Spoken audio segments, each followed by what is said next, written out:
So really, that win sort of cost you a little bit, not just that one run, but it cost you the 3 runs. What's it like pitching in 30-mile-an-hour winds blowing straight out to center field? I know you're a ground ball pitcher. You want to try to get ground balls, but do you try to maybe overemphasize that with all that wind? Definitely that first inning I did that. The first hit, yeah, you just have to kind of shake your head and, shrug your shoulders, say, whatever. And I did that with the next 2 guys, and then the guys after that, I turned to fall back. I fell behind in the count a little bit because I was trying to overemphasize, keeping the ball down. My breaking ball wasn't very sharp because of the wind was blowing straight against me. And, I got behind the count, left some pitches over the plate. I hurt myself and a couple of blue pits here and there. Gave them the opportunity to go up ahead. And after that, I just had to make an adjustment. And unfortunately, I was able to do that. What was the adjustment that was able to help you go scoreless until you left the game after the 6th inning? What do you think was the key? Instead of getting behind guys and over, trying to be too fine, I just stuck with my stuff and tried to keep the ball down and just, I knew what I had to do, which is just a few adjustments mechanically here and there, and as far as my focus was, and just get ahead of guys, basically. I think it seems that you got a philosophy on the mound to let the ball be put into play, to try to minimize, I guess, how hard the ball is hit, but I think that you're a pitcher that wants to have a lot of confidence in his fielders and in your teammates to be able to make the plays behind you. Yeah, definitely. I'm not a strikeout guy, and I know that. If I hit my spots, the guys aren't going to be able to do a lot with the ball, and they're going to get themselves out. The odds are, I'm the one that's, even if I throw right down the middle of the plate, the odds are supposed to be in my favor. And, you got 8 other guys out there that join you, and guys don't like to be behind somebody who's going to sit there and try to throw a lot of pitches and strike a lot of guys out, and they like to be involved, and I'd love to watch guys make good plays behind me, so it's to be fun that way. I think it's evident watching the team play behind you. They don't really make many errors behind you anyway, and the ones yesterday, I think was just probably because the ball was a little wet on the ground, and Callaspo tried to make a play that maybe he couldn't have, and it just slipped away from him. But it's evident that the guys, I think, like playing behind you. Being that you're a pitcher, that you said that you try to, you're going for the corners quite a bit, and we've seen some umpires in the league that sometimes give you a little bit off the corner, and I've seen you try to extend that a little bit if you can. I guess the philosophy in that case is if the umpire's going to give you an inch off the plate, why not try for 2, right? Yeah, you got to take advantage of everything you can in this league, especially when you see each other as much as you do. You got to try to expand that zone and establish the zone early on, and then you can extend that a little further on. And that's my philosophy. And lately, it's been a little tough because I've been up and down in the zone trying to find, where I'm feeling good again, and I think I've found where I need to be right now. How frustrating is it when in one start, you're on the corners, you're living on those corners, you're getting the calls, feeling comfortable, and then the next start, of course, there's a different umpire. And while the strike zone's supposed to be the same no matter what, we all know that it differs depending on what umpire is there. Let's say in that second start, you're not getting those corners. What are you thinking at that point? You just basically have to use more of the plate, The big thing on that is just keeping the ball down. That's where I run into a lot of trouble sometimes. I try to overemphasize too much, try to be too fine. That's where I get into trouble, and instead of throwing my pitches, I try to make a better pitch. And that's usually when guys will start leaving the ball up because they try to start doing too much. So, interesting game last night, not just because the crowd came from 3 runs down after the first inning, but you guys were playing in the rain for virtually the entire game. I guess the rain started to fall more in a sense of mist in the second inning. It really started to pick up in the third and the fourth. I said on the air, I thought that the game was going to end after the 5th inning. They were just trying to get it in, but they kept playing. Were you surprised that the game continued? I was very surprised, but I'm very happy we did. It actually wasn't too bad being out there. I've been in a lot worse. It was manageable. The mound wasn't too bad. They came out and they fixed it up a little bit. The field was holding up all right. And no situations, if it was a little heavier than what it was last night, it probably would have been a little harder playing, but the mist made it a little more manageable. Well, I guess in the rain, some people might think that it's more annoying to pitch because the ball might slip out of your hands, but you're getting a lot of new balls to use. Is the most difficult thing when it's raining the upkeep of the mound, the maintenance of the mound, and trying not to slip on it? Oh, definitely. Last night, when with my cleats, I mean, they're almost wore out enough as it is, and they're taxing, and you can't really get the push and drive, and when you're landing, you know, if you're landing slippery, obviously your finish isn't going to be the same, and you got to watch out for things like that. If it gets too bad, you obviously got to let them know. So, I mean, you don't want to be pulling anything or doing anything to hurt yourself or your team while you're out there. Chris, you got about 4 or 5 more starts for the rest of the season. I'm sure at the start of spring training, you probably didn't expect to be playing for an Angels AA ball club, still at the Astros. But with 5 starts left, kind of give me a rundown on how this season has progressed for you and how you feel towards the end of the year. I feel really good right now, actually. I started off strong. Obviously, every year you're going to go through a little slump, whether here or there, but the biggest thing is what I've learned playing with Round Rock last year, because we had kind of a season like, not necessarily like we're having right now, but we struggled really bad, and I learned a lot from that. And the worst thing you can do is get in those slumps and stay in those slumps without learning how to get out of it. And you need to get back in, have a good game, and obviously you're going to have a bad game here and there, but try to keep that to a minimum and try to be consistent.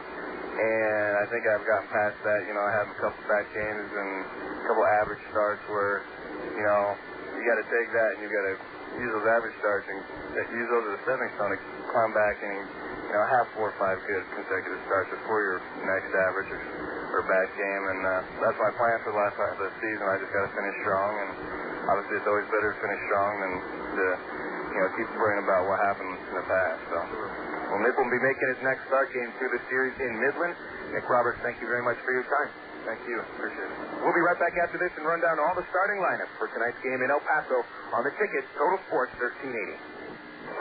Frank, what are you doing here? Wife sent me. We're out of Coke. You? Sorry. First one to aisle 5 like the other. Yeah, you're on. Yo, Tony Stewart, you jumped the green flag again. Hey, stop throwing cereal boxes at me. Whatever, stop trapping my car. Yes, sir. Looks like you're buying me that Coke. NASCAR fans have a one-track mind. Case of Coke says I think you could register. Coca-Cola, the official soft drink of NASCAR. Coke, real. Slush variety. Sonic's got it, others don't. The hotter it gets outside, the more choices you need to chill down on the inside. Nothing compares to Sonic's famous slushes, with classic flavors like cherry, grape, and orange. Real fresh fruit slushes like lemon, berry, strawberry, and lime. You can even mix and match flavors to create your very own slush. Or try the latest creation, our intense new Powerade slush. Available for a limited time only. So hurry into Sonic. Nobody gives you more ways to beat the heat. It's not just good, it's Sonic good. Of all the days of the week, it seems that Mondays are everybody's least favorite day. Well, the Travs and the Arkansas Democrat-Gazette have a reason for baseball fans to look forward to Mondays. That's because Mondays are Democrat-Gazette family night here at the ballpark. You just pick up a copy of Monday's Democrat-Gazette, and you'll find a discount family ticket right there in the sports section. That's right. It's a coupon that admits the whole family for just $2 a person. Hey, Mondays don't sound so bad anymore. Welcome back to Cohen Stadium. We're about 5 minutes away from first pitch time here in El Paso, Game 2 between the Travs and the El Paso Diablos. Let's get to the starting lineups here on the ITT Tech pregame show. We'll begin with the AA affiliate of the Arizona Diamondbacks. The El Paso Diablos, the last-place team in the West Division of the Texas League at 18 wins and 31 losses. Currently 8 games in back of first-place Round Rock. Leading off is the center fielder Marlon Williams, who started yesterday's game with his 7th home run. Jesus Cota batting second is at first base. Conor Jackson moves from number 4 to the number 3 hole. Jackson is in left field tonight. Carlos Quentin cleaning up for El Paso. He's in right field. It'll be Chris Snyder, the catcher, at the 5 position. Mark DeRosa, who sat out yesterday, is the 6th batter. He's going to be the DH tonight for El Paso. Shortstop for the Diablos, 7-hitter Adam Haley. Todd West, a former teammate of Christian Guerrero back in High Desert of the California League last year, is batting 8th. He'll be at second base, and Matt Morgan makes his second game at AA. Morgan is the third baseman. He'll bat 9th. The Travs come in at 20 wins and 31 losses. Still in last in the East Division. Pretty much mired in last place. 11 games out of first and 7 games out of third place. Rudy Gomez leads off tonight. He's at second base. It's been a while since Rudy's been playing second base, mostly third and first base. Tonight he gets that start at second base, which I think is Rudy's more natural position. Shortstop Alberto Callaspo back second with Nick Gorneault hitting third in right field. Eric Gibson cleaning up tonight. Gibson, the DH, makes his first start for the Traps since last Tuesday. He's been tending to family business with a very sick member of his family, and Gibson is able to come back to the team. He'll start tonight as the cleanup hitter in the DH. Catching tonight for Arkansas, number 5 hitter Jeff Mathis. Jason Espedo bat sixth will be in left field. Casey Smith, the third baseman once again, is at the 7th spot. Hitting eighth, Arkansas first baseman Mike Elward, and Tommy Murphy rounds out the starting 9. Murphy, last night's EC Powder player of the game, once again is in center field. Starting pitchers for tonight, the Travs have lefty Joe Saunders on the mound for the 5th time this year. Saunders 1 win, 2 losses, and a 6.75 ERA. Really struggling his last 2 times out, allowing a total of 11 runs in just 9 innings total. Losing one of those starts, the Travs were able to come from behind against the Drillers in his last outing for a 7-6 victory in extra innings. Saunders again making his 5th start for the Travs with an ERA of 6.75, 1 win, 2 losses.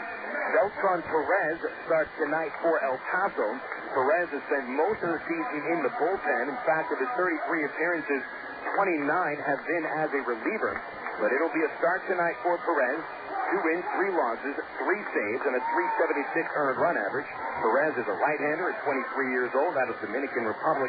Once was possibly one of the top prospects pitching-wise in the Diamondbacks organization, but he's been spinning his wheels at Double-A for the last 3 years and still has not been able to find his way out of Double-A. But this has been his most productive season as a Double-A pitcher, but it's been out of the bullpen.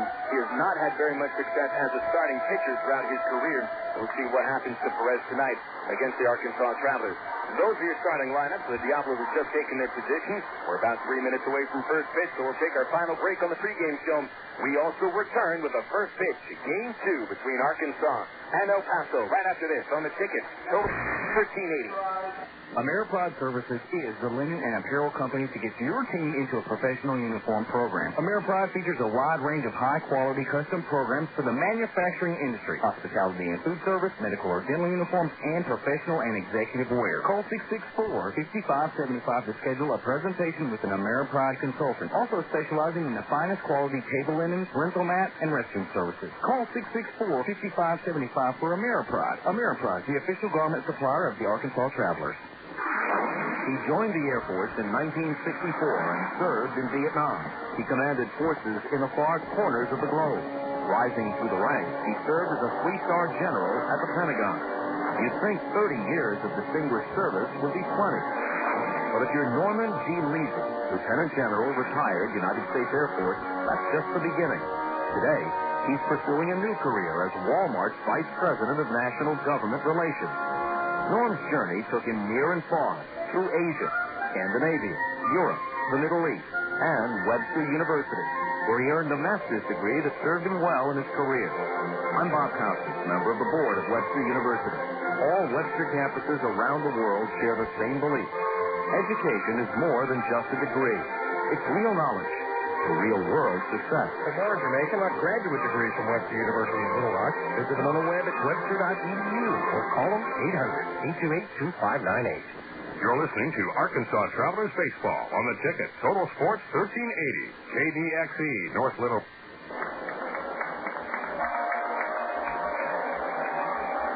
Well, it's time for baseball at Cohen Stadium. Game 2 of the series between the Arkansas Travelers and the El Paso Diablos. This will also be the 9th meeting between these teams. Supposed to be the 10th, actually.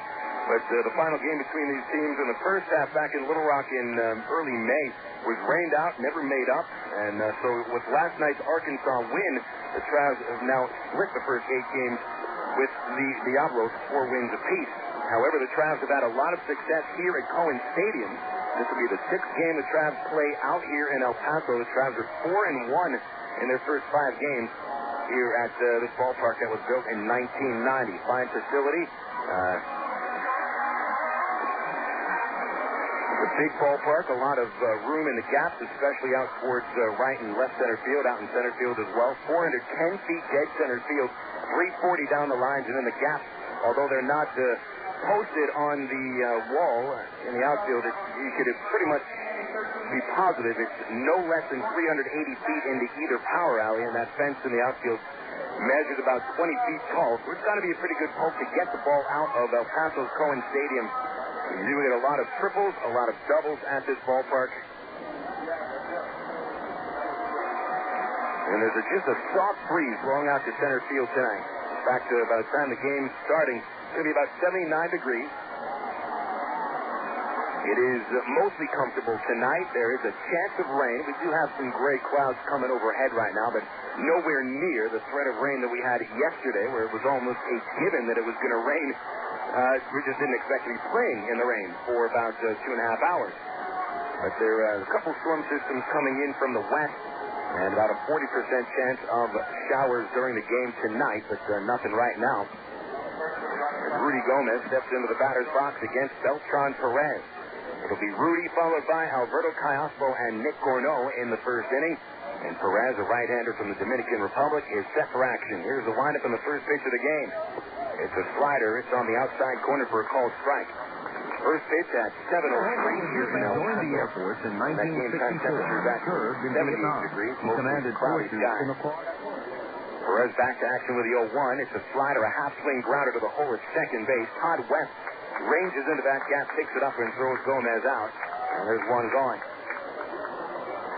Gomez trying to hold back on a slider, but was unable to do so. So carried the bat through the zone, and if he missed that pitch, it would have been called a strike on a check swing. So the first two pitches Beltran Perez throws are his slider, and that's the pitch you're going to see a lot tonight from him. His best pitch. Also throws a fastball in the high 80s. Here's Alberto Callaspo stepping up. Batting left-handed, takes the first pitch strike on the slider. That one on the outside corner. Nice looking pitch. Alberto knocked in the winning run last night with a single up the middle in the 8th inning. Here's the 0-1. And he swings softly and hits a fly ball into center field. Marlon Williams drifting back a little bit, and the wind picked up just at the last moment. Williams was able to make the catch, but I think that ball was hit a little further than he was expecting. Really had to lean back, reach over his head. And he does bring it in. Two gone to bring up Nick Gorneault. Gorneault striking out 3 times over his previous 2 games. 2 strikeouts last night. He had gone about 12 games with only 1 strikeout. And when you're talking about Nick Gorneault, Trav, they were struck out more times than anybody else. It was something to see him putting the ball in play on a continual basis. First pitch high from Perez, ball 1. First fastball that he's thrown to. Gorneault, 114 strikeouts this year.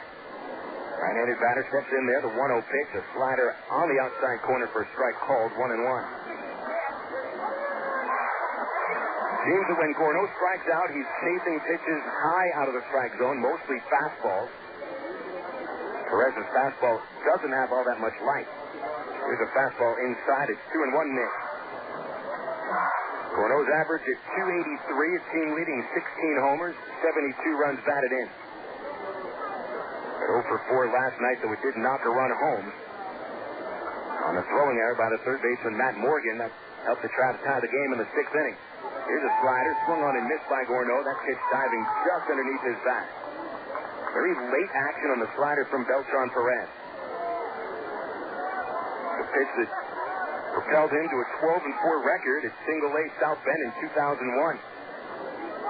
And it has been a very tough 3 years ever since. Here's a 2-2 right at the knees, a called third strike, and Gorneault strikes out to end the first inning. That time Perez put a backup fastball, a little sinking motion on it, right to the knees, and he strikes out Gorneault and sets the Travs down in order in the first inning. But not to worry, fans, the Travs went down in order in the first inning yesterday. We go to the bottom of the first here at Cohen Stadium. Joe Sauter's about to take them out. Back after this for the Diablos' first at-bat on the ticket. Total Sports 1380. The Arkansans are currently awaiting an organ transplant. And did you know that every 16 minutes, a new name is added to the organ transplant waiting list? You can help to reduce these numbers by registering to become an organ donor. Call the Arkansas Regional Organ Recovery Agency at 866-660-5433 or visit the Aurora website at www.arora.org to learn more. Become an organ donor. Give hope. There's a story involving Yogi Berra, the well-known catcher for the New York Yankees, and Hank Aaron, who at the time was the chief power hitter for the Milwaukee Braves. The teams were playing in the World Series. And as usual, Yogi was keeping up his ceaseless chatter, intending to pep up his teammates on the one hand and distract the Milwaukee batters on the other. As Aaron came to the plate, Yogi tried to distract him by saying, "Henry, you're holding the bat wrong. You're supposed to hold it so you can read the trademark." Aaron didn't say anything, but when the next pitch came up, he hit it into the left field bleachers. After rounding the bases and touching home plate, Aaron looked at Yogi Berra and said, "I didn't come up here to read. I'm Mark Evans, pastor of the Church at Rock Creek. To be successful in life, you know you've got to know why you're standing at the plate."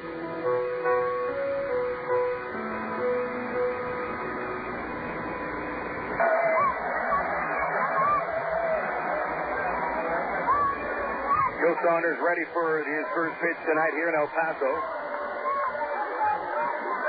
And the first batter Joe will face is Marlon Williams, the speedy center fielder for the Diablos. He was their star last night offensively with 3 hits, including a leadoff home run in the first inning. Williams has led off 3 games with home runs. And so we'll pay attention to that. Saunders has given up a few homers, especially over the last 2 starts. 4 home runs in his last 2 games. Williams, a right-handed batter. And Saunders about to go to action. The left-hander winds and delivers. A fastball on the outside corner. A strike called to Williams. Williams also stole 2 bases yesterday, and it took 2 very good defensive plays to keep him off the bases.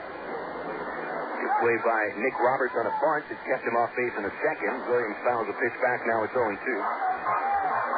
And Williams leading off the 7th inning when the game was tied against Marco Sullivan, the eventual winning pitcher, and Williams launched a line drive that was destined for the left field corner, but Casey Smith stabbed that ball before it was able to get down the line for an out. Here's Saunders 0-2 to Williams. Tried that outside corner. He missed it with a fastball. On deck, Jesus Cota, followed by Conor Jackson in the first. Williams hitting .263. 7 homers, 39 runs batted in.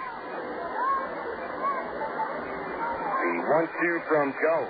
Loped over the pitcher's mound into center field and a base hit. Not quite sure how Williams hit that ball. It was a breaking pitch that he had to hit off of his shoe. And not really much of a swing, so much as just dropping the bat down on towards his shoe. And he didn't hit it all that well. Just a little looper right past Saunders. And once it got past the pitcher's mound, neither Gomez nor Callaspo, the middle infielders, could get to it, so Williams leads off with a single. Cota stepping in, a left-handed batter at first base today. Saunders will go to the stretch, kick and deal, and Cota fouls it off his own foot for a strike. Cota with a very long swing. Fairly good power, 9 home runs in 76 games with the Diablos. His batting average is .295. Saunders picks up the rosin back behind the pitchers now, drops it down, leans in now. Cota steps back in. Williams taking a pretty good lead from first base. 36 steals on the year for him. At the belt, Saunders, here's the pitch. Down and outside, 1 ball, 1 strike. Williams has only been caught 5 times in 41 tries. And he stole 2 bases yesterday easily. But he got Saunders on the mound now, a left-hander. Get a good look at him. Stretch made in the 1-1. Cota takes low and outside. Very same pitch as the last one, which was also taken for a ball. It's 2-1. No score. We're just underway in the bottom of the first inning here in El Paso. The lights have been turned on already with all of the cloud cover up above. Saunders ready. Count 2-1. Williams runs. Cota swings and grounds it foul outside of first base. Williams got an average jump at bat. Saunders doesn't have an outstanding pickoff move, but it's pretty good. Seen him pick one guy off, also guessed correctly on a caught stealing awarded to the pitcher last time out. Cota standing tall in the box, resting the bat on his shoulder. Stretch made by Saunders to count 2-2. Next pitch, fouled back. Came right in his kitchen. Cota with a big swing on a pitch at his fifth. 2 balls, 2 strikes. Count remains on Cota. Saunders is 6'2", 200 pounds. And after missing the entire 2003 season, recovering from a shoulder injury, he might be down a little bit. Williams runs a throw to first base. Off of first, Gomez throws to second just in the nick of time. And actually, that's Mike Elwer, the Travs first baseman today.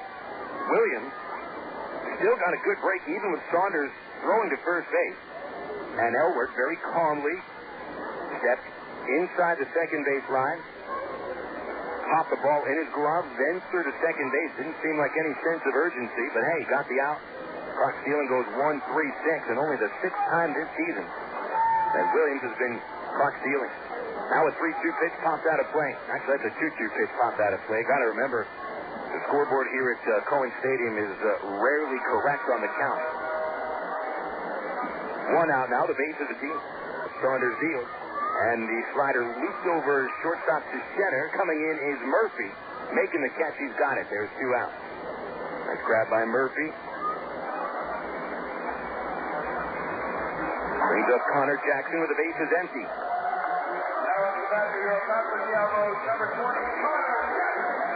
We mentioned Saunders might be wearing down a little bit because this time of the year, when you're 4 months into the season plus spring training, that's actually 5 months of nothing but action every day. And if you don't pitch the year before, sometimes it can be a little difficult to get through the month of August. Jackson, a right-handed batter, takes outside for a ball. But this has been a pretty good third professional season for Saunders. 1-0 pitch missed low, 2-0. Pitched okay at single A Rancho Cucamonga in a hitter's division. 9-7 with a 3.41 ERA. He's had a couple of productive starts at Double A. 2-0 to Jackson. Swung on, hit back to the mound, played by the pitcher. Easy play for Saunders to flip the first inning over. So Saunders gives up a leadoff single, but catches Williams stealing himself. And then gets the next 2 batters in order. So we're done after the first inning. We head into the second. No score here at Cohen Stadium. On the ticket, Total Sports 1380. Go your own way with National Car Rental. Take a one-tank trip and discover Arkansas. National's great weekend specialist just want you need to take a trip to the Ozarks. Or get your friends together and rent a minivan to visit historic Eureka Springs. National offers a wide choice of sizes and styles. From luxury cars to vans and sport utility vehicles, unlimited mileage rates are available. National Car Rental has 2 convenient locations, Little Rock Airport and Northwood Rock at 1319 Pike Avenue. See National Car Rental's ad in the yellow pages for more information. Go your own way with the National Car Rental. I'm 71. I'm 65. I'm 68. I'm 53. I'm 70. I'm 47. And we've all had a heart attack. In fact, heart disease kills more women than cancer. If you experience symptoms such as chest discomfort, pain in the chest, shoulders, neck, jaw, or arm, shortness of breath, and nausea, go to the emergency department immediately. I'm 57. I'm 49. I'm 38. Baptist Health, Arkansas's premier heart care leader, is working to increase awareness of heart disease and its symptoms, and to let you know what you can do to prevent it, like paying attention to your diet, watching your blood pressure, and regular exercise. With a little effort on your part, you have the potential to add years to your life. For a free brochure about heart disease, call 1-888-BAPTIST or visit our website at baptist-health.com. Baptist Health, all our best.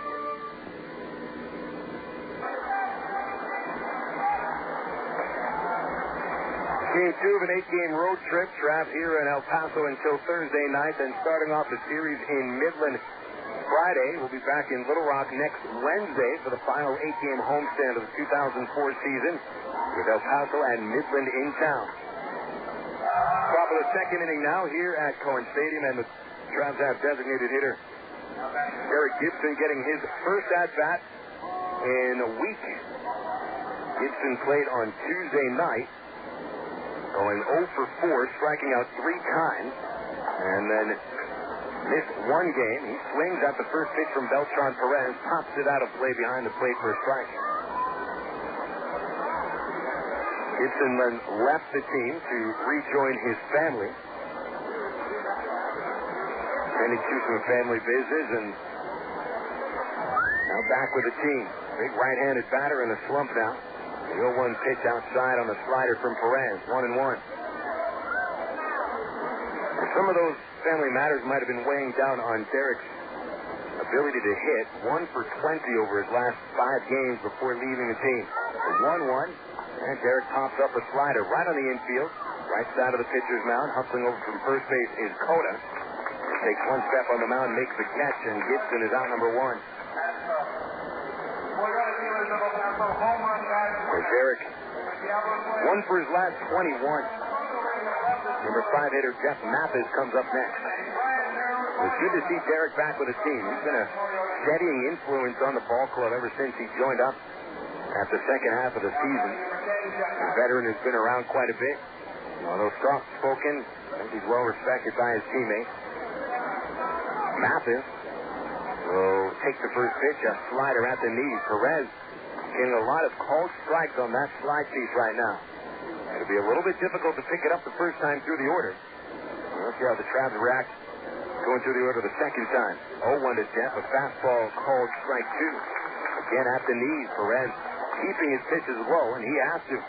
He comes right into the middle of the hitting zone. He doesn't have the power arms to really get those pitches by batters. Here's the 0-2 pitch. Mathis takes the slider low and away. Perez, 6'2", 180 pounds. He was signed by Arizona in February 1999. All-star pitcher in the Midwest League in 2001. 1-2 to Mathis. Slider downstairs, 2-2. So while he had 12 wins in 2001 in South Bend, only 7 wins in 3 years at Double-A. You really see that big step from low single-A up to Double-A, taking a toll on him. 2-2 pitch. Mathis takes it low, and the count runs full. Perez trying to get Mathis to chase a couple pitches out of the strike zone. And he's used up all of his pitches, and now it's a full count to Mathis. Travs still looking for their first base runner. 4 up, 4 down so far. Now Perez kicks, rears back, and deals. Mathis swings, and a broken bat chopper to short. Coming in, Adam Haley. He gloves it, throws on the run to first, and gets the out. And Mathis is the second out of the second inning. We'll bring up number 6 hitter Jason Espino.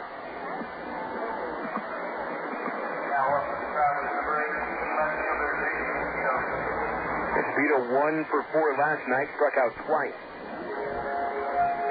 12 games since his return from the disabled list. Jason hitting an even 200. 8 for 40. Left-handed batter steps in. 2 outs, no one on. Open stance, first pitch. Jason takes a fastball, just missing inside, ball 1. Joe Stegner behind the plate today for the umpire crew. Crew chief Paul Chandler at third base. Todd Waters calls the outs at first. Here's Perez with a 1-0 pitch. Espino takes it on the outside corner on a fastball. 1 ball, 1 strike.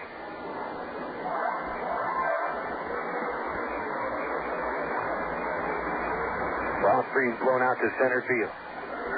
This time yesterday it was 30 miles an hour dead to center. Slider missed the outside corner. Perez continually trying to get that outside corner to lefty. He was doing that against Callaspo in the first inning. 2-1 to Jason. Swung on and a pop-up towards third base. Easy catch for Matt Morgan in foul territory. Hitting over. And now Perez is baffling the first 6 hitters of the game. 6 up, 6 down. Bottom second coming up. Joe Saunders back on the hill. This is the ticket. Total Sports, $13.80. Hey, fans, it's easy to get discount tickets to Travs games all year thanks to Ready Ice. Arkansas's #1 ice company, Ready Ice presents Ready Ice Wednesdays at Ray Winder Field. Just pick up a discount coupon for any Wednesday Travs home game anywhere Ready Ice is sold, like most Shell and Exxon gas stations. Bring the coupons to the Travs box office for $3 general admission tickets to any Wednesday home game. That's Ready Ice Wednesdays at Ray Winder Field all season long. Thanks to Arkansas's #1 ice company, Ready Ice. Faucets leaking, termites feasting, fish and tackle, peace and spackle, trucks, jacuzzis, tapes and movies, everything from A to Z. Tile and lumber, tons of plumbers, elevators, coffee makers, radiators, party favors. Take a look and you'll see. Happy other book. When it comes to making their buying decisions, people today let their fingers do the walking through Yellow Book Yellow Pages. It's no wonder. Yellow Book's packed with money-saving coupons, restaurant menus, and vital community info. And with more ads than ever before, it has everything you need right at your fingertips. It's easy to spot. Just reach for the Yellow Directory with the map on the cover and join the smart shoppers who choose Yellow Book, not the other books. Put your business in Yellow Book. Call 1-800-YB-YELLOW. Not the other book.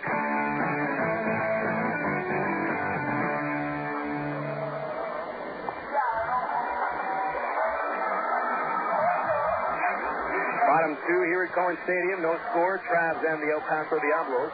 Only one hit between the teams in the first inning and a half. And that base hit belongs to Diablo center fielder Marlon Williams, who led off the first with a base hit to center. But Joe Saunders promptly caught him stealing. And so the cleanup batter Carlos Quentin leads off in the second for El Paso. Quentin, a large right-handed batter, who went 2 for 4 yesterday with a double and a run scored, will swing and pop the first pitch out of play over the first level of seats at Cohen Stadium into the second level, which is the bleacher section. No balls, 1 strike on Quentin, hitting .354.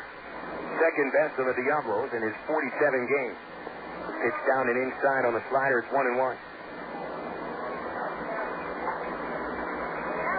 Prospect-laden Diablos ball club here in the second half. It's been a very disappointing full season for El Paso.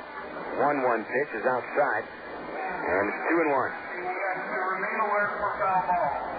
All in all, it's been a very disappointing year for the Diamondbacks as an organization. All the injuries at the major league level and the press, a lot of rookies not quite ready for the majors into service. Pitch outside, 3-1 to Quentin. Quentin, a bit of a bright spot, though. Last year's first-round pick. Already at Double-A. Saunders with a 3-1. Inside, and he walked him to start the second inning.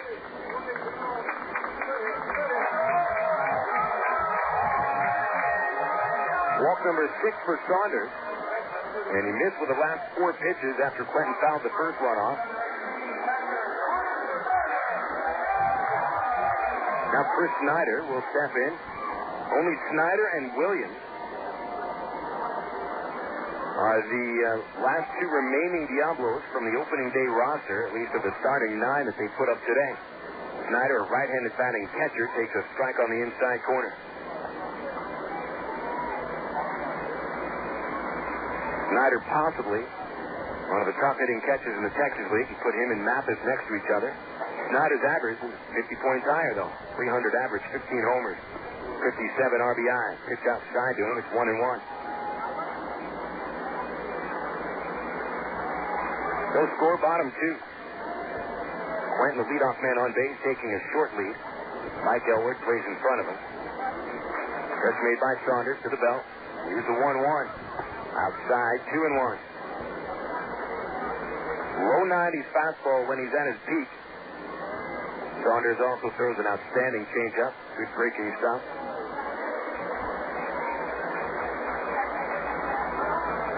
2 balls and a strike. The set at the belt once again. Saunders kicks. The pitch is hit in the air to right field. Nick Gorneault waiting for it. Dead in his tracks. He makes the catch. Quentin back to first on the first out of the second inning.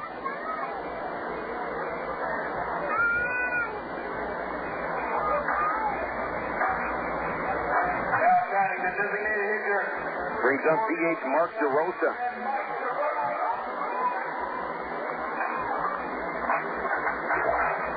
DeRosa sat out of yesterday's game. Tonight the DH. Otherwise he'll start as a catcher on occasion. And at first Quentin. 0 for 6 in steal attempts at Double-A. Here's the first pitch. Taken outside by DeRosa for a ball. And somehow the scoreboard here says 3-2 for the count. And that was the first pitch to DeRosa. It's almost comical out here sometimes. Here's the 3-2 pitch, popped up on the infield. Right towards third base. Casey Smith makes the call. Callaspo watches him, makes the catch, and there's 2 outs.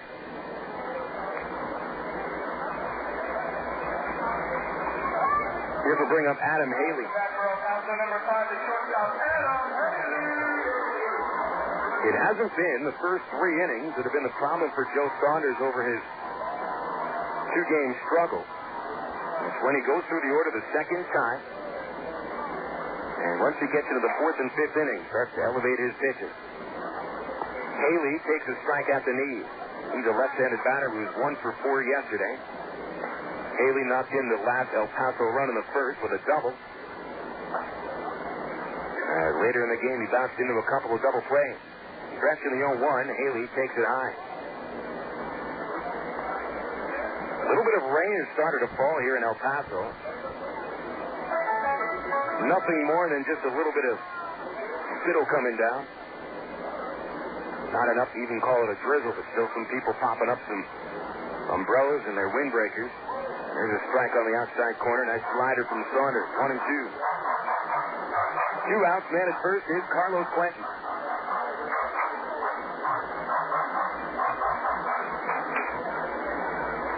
Saunders, no strikeouts yet today. 10 in 21 innings with Arkansas. The 1-2. Haley checks the swing. It rolls away from Mathis, but he pounces on it now. Quentin didn't even think about trying to head for second. He stays put at first. 2 balls, 2 strikes, the count to Haley. A .230 hitter in 24 games with Double-A. No home runs, 11 RBIs. To the belt, Saunders. There goes the runner. The pitch is fouled away over the third base side. Out of the ballpark completely. Even went over the canopy tent that hangs above the third base bleacher seats and up by the concession stand. Big white nylon canopy tent. Or is that vinyl? Probably vinyl. The 2-2 pitch. A high fastball from Saunders. Running it full. 3 and 2 to Haley.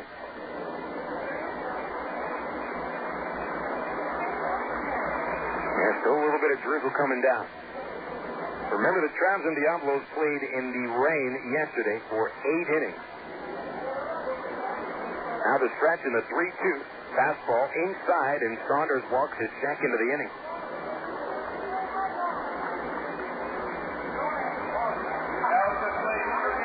Leadoff walk to Quentin. 2-out walk to Haley brings up the number 8 batter, Todd West.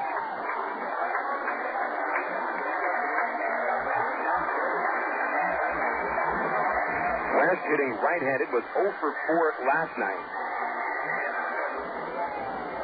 And he'll look to put the Diablos ahead here in the second inning. Under the first and second base. West hitting .231. Stretch made. Saunders pitches. Grounded to Callaspo. Short picks it up. And the flip to second baseman Gomez will end the inning as Haley is forced out. And Saunders strands a couple of runners in the second inning. No score after 2 in El Paso. Arkansas Traveler Baseball returns after this on the Ticket. Total Sports 1380. You know that little voice inside of you? The one that says, go, explore the world. Maybe it's time to listen. In the U.S. Navy, you'll see places most people only read about. To find out how far you can go, check out the Life Accelerator at Navy.com or call 1-800-USA-NAVY. That little voice inside of you, the one that says, go, explore the world. It just got louder. Navy. Accelerate your life. Okay, thanks for listening with me. So what's your plan? Plan? To sell the house. Are you going to put up a sign and add in the paper? Or maybe even a listing on your website? Sure. Why are you writing this down? This is good stuff. Do you have any more? Now working with the Century 21 agents. Century 21 agents pledge to develop a customized marketing plan to best sell your home. Only Century 21 agents offer the Century 21 service pledge to help reduce the stress of selling real estate. Century21.com. Real estate for your world. The Century 21 pledge is offered by participating offices. Each office is independently owned and operated. Time now for this week on the PGA Tour. In the final round of the 2003 World Golf Championships, NEC Invitational, Darren Clark became a walking advertisement for the PGA Tour's tagline, "These guys are good." Clark closed with a 367 for a 4-stroke victory over Jonathan Kay. I'm delighted to have won another tournament, especially a stroke play tournament, which is what I've always wanted to do, come over and win again in America. Unfortunately, this week has been my week. Coverage of the 2004 NEC Invitational begins Thursday on ESPN and this weekend on CBS.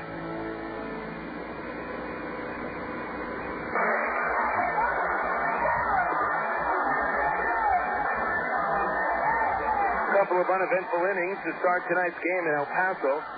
Travs still looking for their first base runner, and the Diablos haven't been able to do much with a single and 2 walks.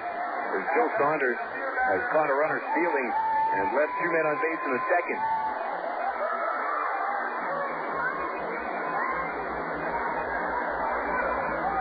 Leading off for the Travs in the third inning is 7-hitter Casey Smith. Mike Elward, Tommy Murphy will follow against Beltran Perez. He's kept the Travs off balance with a mixture of sliders and fastballs, mostly the breaking ball. Right-hander goes to work against Casey with a first pitch slider on the outside corner. Perez is starting just about every batter off with a slider. So sooner or later, they're going to start to look for it. The 0-1 pitch, a fastball line in the right field. It's going to be a base hit. Rolling to the corner. Smith has extras. The ball picked up in right field by Quentin off the fence. He throws into the infield, but Smith stays at second base with a stand-up double.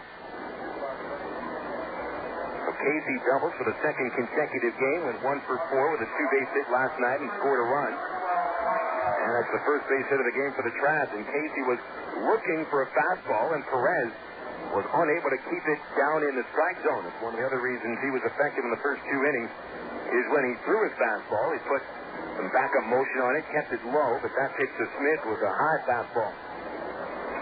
Mike Elward steps up. Smith takes his lead from second. Here's the first pitch to Elward. Swung on, hitting the air to right field. Quentin finding it, going back a few steps. He makes the catch. Casey tags from second base, and the throw won't be there in time. Quentin didn't show much of a throwing arm. Threw it right to the second baseman, West, and did not attempt to get the runner to third. So, Smith at third base with 1 out for number 9-man Tommy Murphy.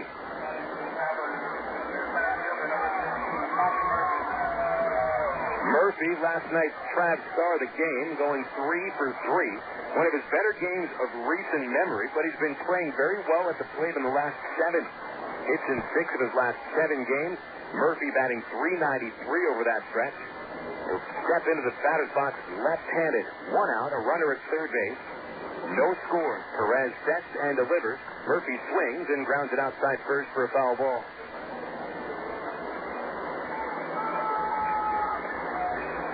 Murphy mixed things up yesterday offensively. And a single to right field, a bunt single, his 8th bunt single of the year. And an 8th-inning leadoff double, which helped the Travs break that tie and go on for the 4-3 win. Here's a stretch by Perez, and the 0-1 to Murphy. Swung on in a high drive deep to right field, sending Quentin all the way back, and it is off the wall. Scoring from third, Smith. Murphy into second with an RBI double. 1-0 Arkansas, and Murphy is 4 for 4 with 2 runs and 2 doubles, and his first RBI of the series.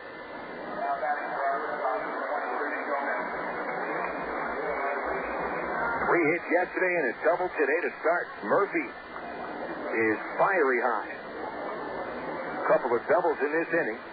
Bringing home 1 run. Still just 1 out as we get to the top of the Arkansas order. RBI number 39 for Murphy, his 19th double. And now Rudy Gomez will take a slider outside. Perez cruised through the first 2 innings. And this will be interesting to see how he deals. Getting hit pretty hard here in the third. He might keep those pitches elevated to try to overthrow that slider. The 1-0 pitch is swung on, hit in the shallow right field. A very high fly ball. Quentin coming in to make the catch. And Murphy fakes the tag. The throw goes to third base. Nice play by the third baseman Morgan to keep it in front of him. Bounced off his chest. 2 outs, both on flyouts to Quentin. In fact, Quentin's being worn out in this third inning. Every ball put into play has been hit into right field. Smith, Elward, Murphy, and now Gomez. Number 2 hitter Alberto Callaspo will try to bring Murphy home. Callaspo flied out to center in the first inning. A wind-aided fly ball that was caught just shy of the warning track. 290 average for Callaspo, tops on the team. First pitch. Takes it low for a ball. Against the Diablos, 15 base hits and 37 at-bats for Callaspo. An average of .405. That's 115 points higher than his season-long average. Murphy creeping away from second base. Pretty good lead. Perez looks him back a little bit. Now the 1-0 pitch is down and in with a changeup that had some downward motion to it. 2 balls, no strikes to Callaspo. 42 RBIs on the year for Alberto. And a game-winning hit yesterday in almost the same spot as this. Had Murphy at second base, but there was 1 out instead of 2. Here's a fastball outside to Callaspo, ball 3. On deck is 3-hitter Nick Gorneault.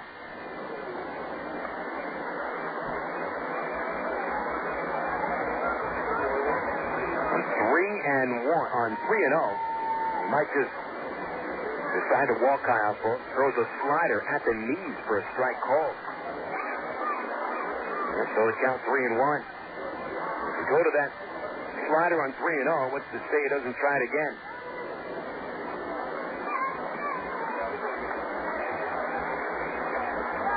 Perez deals. Callaspo takes low. Went with that slider once again.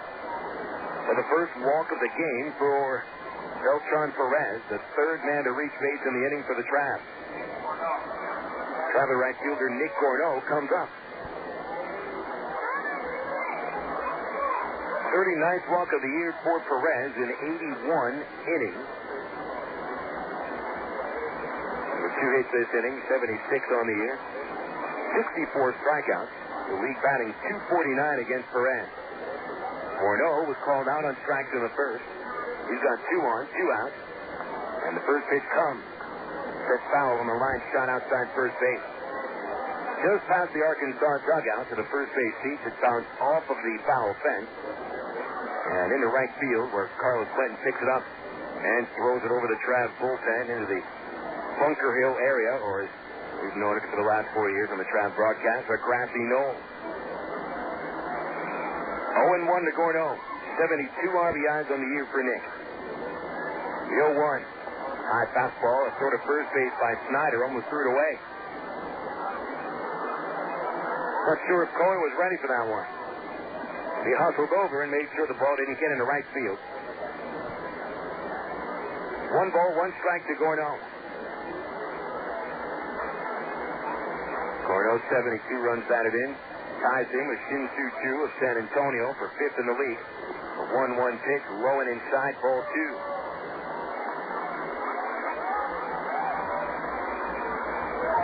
This time of the year, broadcasters, managers, beat writers, they're all thinking about the all-star team that is named.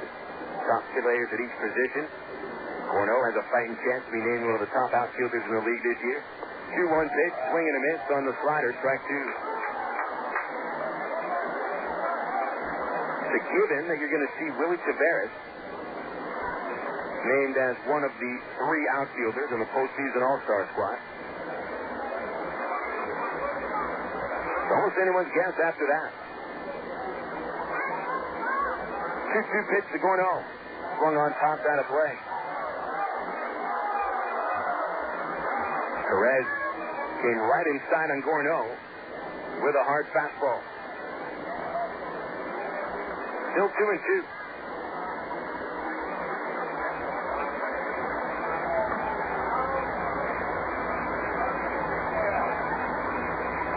One run home. Murphy at second. Callaspo at first. Stretched by Perez. 2 checks at second. Now the pitch. Called strike 3. Back to the slider. It's the same pitch he struck Gorneault out on in the first. Travs settled for 1 run on 2 hits in the third inning. Spread a couple of men. Run the Travs grabbed the lead in the third inning. 1-0. We go to the bottom of the third. On the ticket, Total Sports 1380. Emergency hotline. Can I help you? Yes, I need help. All right, sir. What's the problem? I can't taste my beer. I feel it in my mouth, but there's no taste. Okay, sir. This is what I want you to do. Put the bottle down and step away from the beer. Okay. Walk straight to the corner store and pick up a 6-pack of Miller Lite. Okay. Don't worry. It's going to be all right. Next time, try the light beer that actually tastes like beer. Great tasting, less filling Miller Lite. Miller. Good call. Miller Brewing Company, Milwaukee, Wisconsin. This weekend only and only at Quentin Chevrolet in Jacksonville. It's the biggest sales event of the year. This weekend only and only at Quentin Chevrolet. Every vehicle deep discounted to sell immediately. Zero interest, rebates up to $5,000. This weekend only and only at Quentin. Explosive deals on brand new Tahoes, Cavaliers, Malibus, and Impalas. Trucks. All price blasted. Don't miss the deals this weekend only at Quentin Chevrolet in Jacksonville. An American Revolution. Restrictions apply with approved credit. See dealer for details.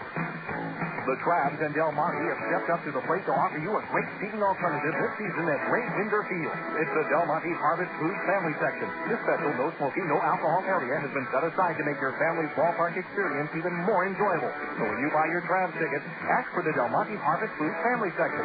Del Monte Vegetables, simple mealtime solutions that will have you saying, hey, I can do that. Look for Del Monte Vegetables at your local Harvest Foods. Harvest Foods, an Arkansas company serving Arkansas. Trap baseball moves into the bottom of the third inning, and they've given Joe Saunders a 1-0 lead to work with, thanks to Tommy Murphy's RBI double, bringing home Casey Smith. Trav's back in town on August 25th. That's next Wednesday. An 8-game homestand, starting off with a game against the El Paso Diablos on the 25th.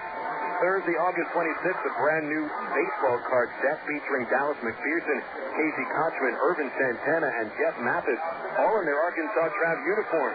First 500 paid adults on Thursday, August 26th, receive that free set of Angels Top Prospect baseball cards, courtesy of Landa Frost. Again, that's Thursday, August 26th. Angels Top Prospect card sets for the first 500 paid adults at Ray Winder. Matt Morgan leads off for El Paso in the third. The number 9 batter takes a high heater from Saunders.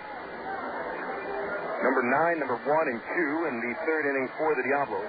Lefty Saunders with a windup and a change way outside, 2-0. Morgan made his Double-A debut yesterday. And a rough Double-A debut, going 0 for 4, striking out twice and committing an error that led to 2 runs, which helped the Tramps tie the game in the 6th. 2-0 to Morgan. The right-handed batter grounds it up the middle, takes a hop for Gomez, fields it, fires to first, gets the out. Going to be a lot of bad hops on this infield, especially towards first base and second base. All the rain that has fallen in El Paso, and an unseasonable amount of rain, as I've been told, over the last month and a half, has caused this field to gain a mold.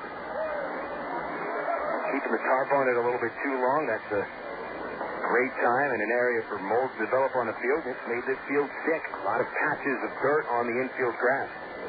Back to the top of the order now. Marlon Williams will take a high fastball. Williams, so far the only hit for the Diablos, a leadoff single in the first, but then he was caught stealing by Saunders. 1-0, showing bunt. Williams takes outside, 2-0. Saunders falling behind both batters in this inning, 2 balls and no strikes. That's one warning sign. Here's the 2-0 to Williams. Fouled back, a fastball that right down the middle. It's 2-1.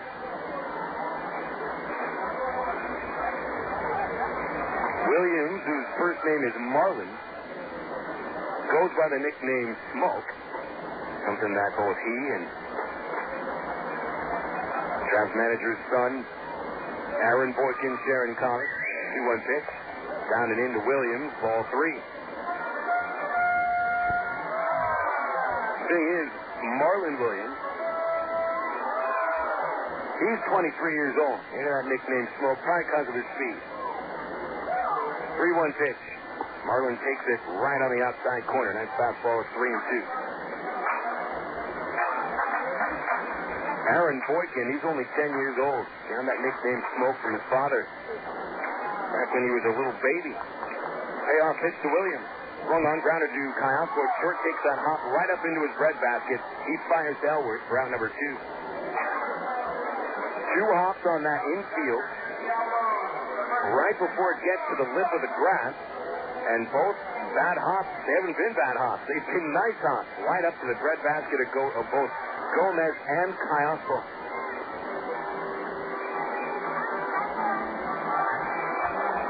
2 gone now, and Cota stepping up. Travs have Gomez positioned about 3 steps into right field. And Cota hits the first pitch into center for a base hit.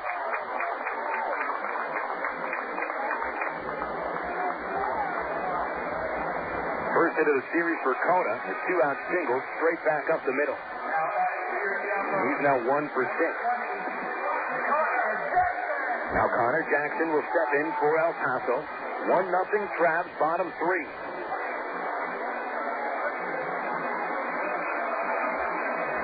It is no longer sprinkling, and it wasn't even sprinkling before. It was more like, I don't know, a dusting of rain, a little mist here and there. Saunders at the belt, and the pitch is high and outside to Jackson.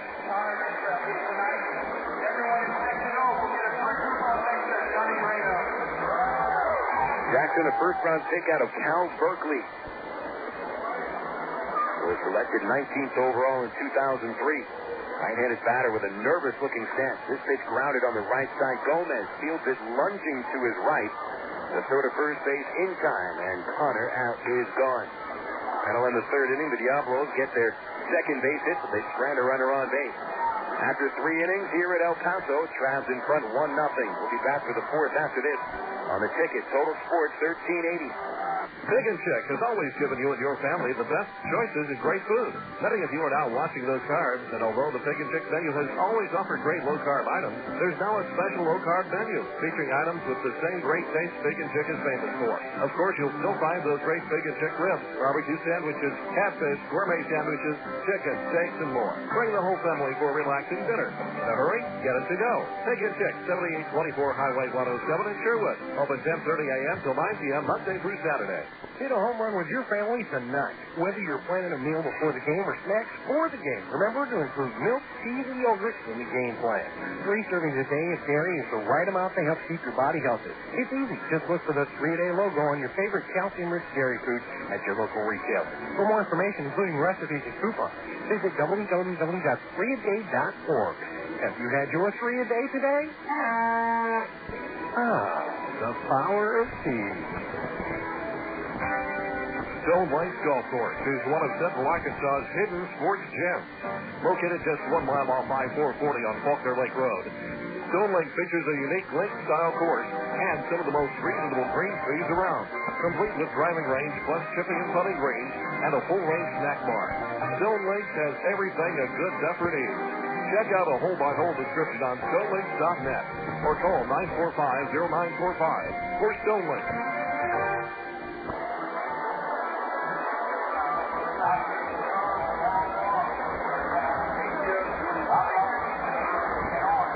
Travs baseball returns after 3 innings here in El Paso, Texas.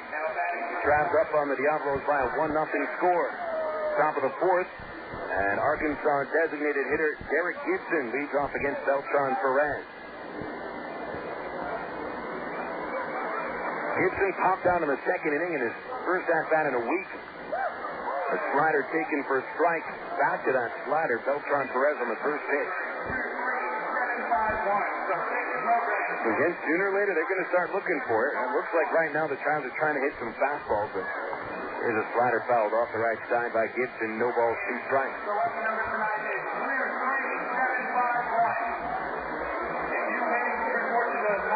Gibson's average falling below 235. 5 home runs, 17 RBI.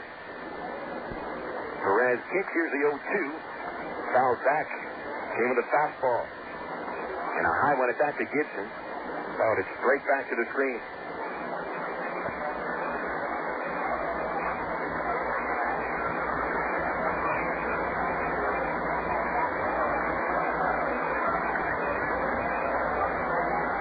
Two on Gibson.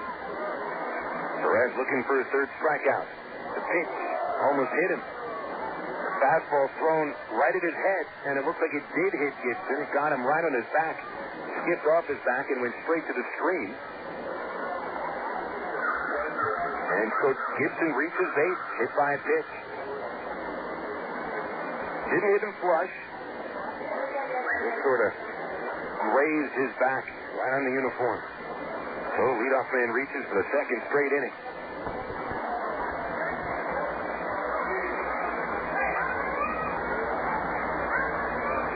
Mathis the batter. First pitch fastball high and tight. Mathis 0 for 1, a ground out to short in the second.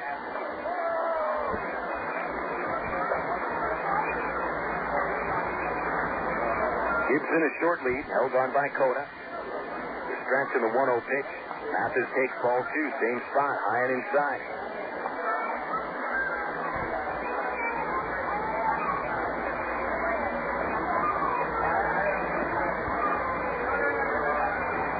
Over the series, Mathis 0 for 5. Average today started at 243, 14 long ones, 51 RBI. 2-0 pitch. Swung on, popped out of play. Went after the high slider, not necessarily the pitch I think that Mathis was looking for. 2-1.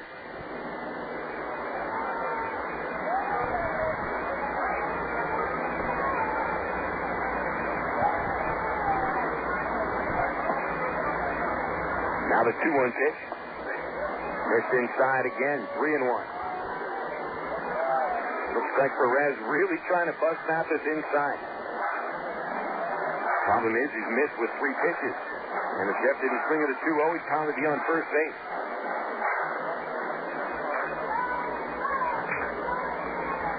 Now the stretch and the 3-1. Swinging a pop-up on the infield. Right side of the mound, Cota comes over from first base. He'll make the catch for out number 1. Mathis had the count in his favor, but he's 0 for 2.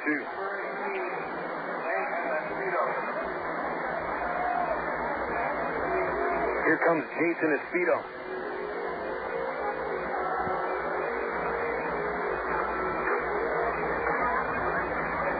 Espedo 0 for 1, a pop out in the second inning.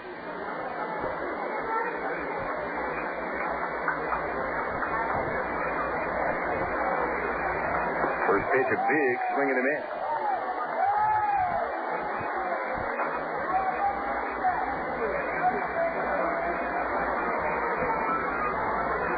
No balls, 1 strike to Espedo.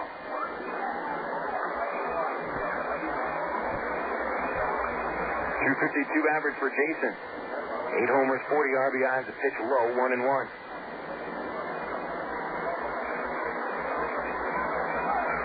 One out. At first base, Derek Gibson.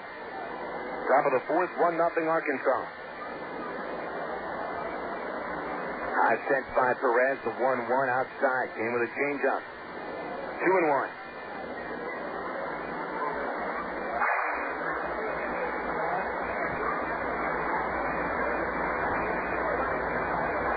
Only the 5th start of the year for Perez. In his last start on August the 6th, giving up 7 runs in an inning and 2/3. 2-1, swinging a chopper to first base. Cota charges, muffs the ball. He'll flip to first base and throw it away. Backed up by West, the second baseman backpedaled behind first base to make sure that no one else was able to take extra bases. That'll be an error on Jesus Cota, the first baseman. Still just 1 out. Gibson advances to second base on the play. Cota looked like he wanted to go to second base to get Gibson. But again, he had to make that play on that right side of the infield that is just chewed up by that moldy infield.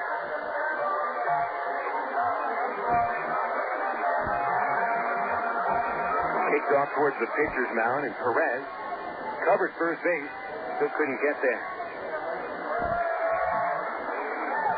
Casey Smith now the batter. Smith a double to start the Travs offense today. First pitch. High and inside, ball 1. 6 up and 6 down for Perez in the first and second innings. Much different in the 3rd and 4th. 4 base runners, 2 hits, 1 hit batter, 1 error.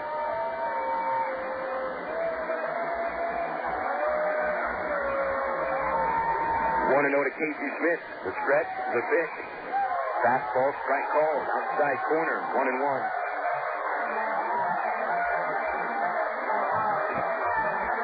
Casey's double in the 3rd inning led off. He later scored on the double by Tommy Murphy.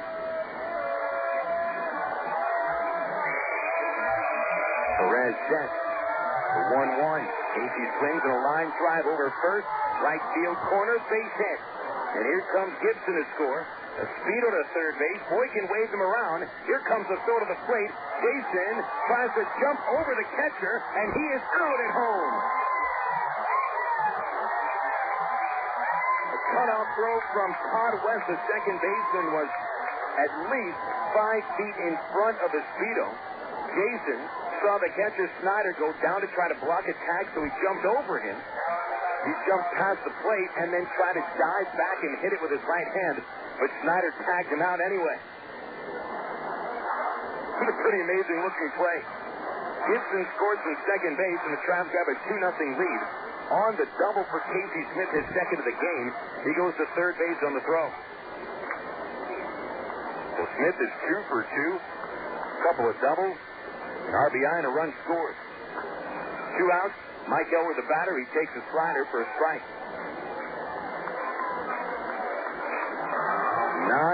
9-4-2. That's the out recorded at home plate. Credit Casey with his 7th double, his 12th RBI. 2-0 Arkansas. Elward 0 for 1 and a flyout in the third. And this pitch popped out of play for a strike 0-2.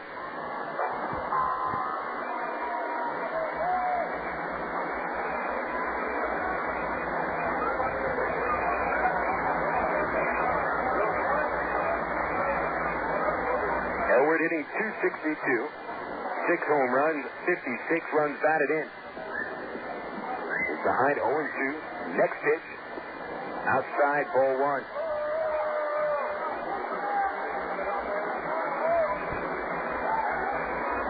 Elward sat out of yesterday's game. Rudy Gomez played at first base. Tonight, Christian Guerrero and Victor Gutierrez get the night off. Here's the 1-2. Swung on, popped up. Shallow right field, West out from second base. They'll call it off, make the catch, inning over. Travs score 1. On one hit batter, 1 error, and 1 man stranded. Travs in front 2-0. We go to the bottom of the 4th. On the ticket, Total Sports, 1380. Meet Bob, the carpenter. He's smart, he's a pro, and he wants the best for his family. What does he do? Join the union. Bob knows that a union carpenter maximizes his earning power, gets family insurance, and a pension plan he can count on. Plus, a union carpenter has access to union training, learning new skills and advancing his career. Carpenters, pile drivers, floor layers, and millwrights. Join now and start enjoying the benefits. Call the Arkansas Regional Council of Carpenters at 501-568-2500 for more information. Frank, what are you doing here? Wife sent me. We're out of Coke. You? Sorry. First one to aisle 5 buys the other a Coke. Yeah, you're on. Yell Tony Stewart, he jumped the green flag again. Hey, stop throwing cereal boxes at me. Whatever, stop trapping my cart. Walter. Looks like you're buying me that Coke. NASCAR fans have a one-track mind. Case of Coke says I do choose to register. Coca-Cola, the official soft drink of NASCAR. Coke, real. Synonymous. Words of length and significance and meaning, like summer and baseball. Baseball and Ray Winter Field. Ray Winter Field and hot dogs. Hot dogs and Coca-Cola. Yes, Coke is joining the Travs All-Star lineup this summer right alongside future Anaheim Angels wearing the Travelers uniform. Enjoy the best value in family entertainment in Central Arkansas. Ray Winter Field, the Arkansas Travelers, and Coke. 3 summer classics. Call 664-1555 or visit our website at travs.com. You're listening to Arkansas Travelers Baseball on the ticket. Total Sports 1380. KDXE Northwest.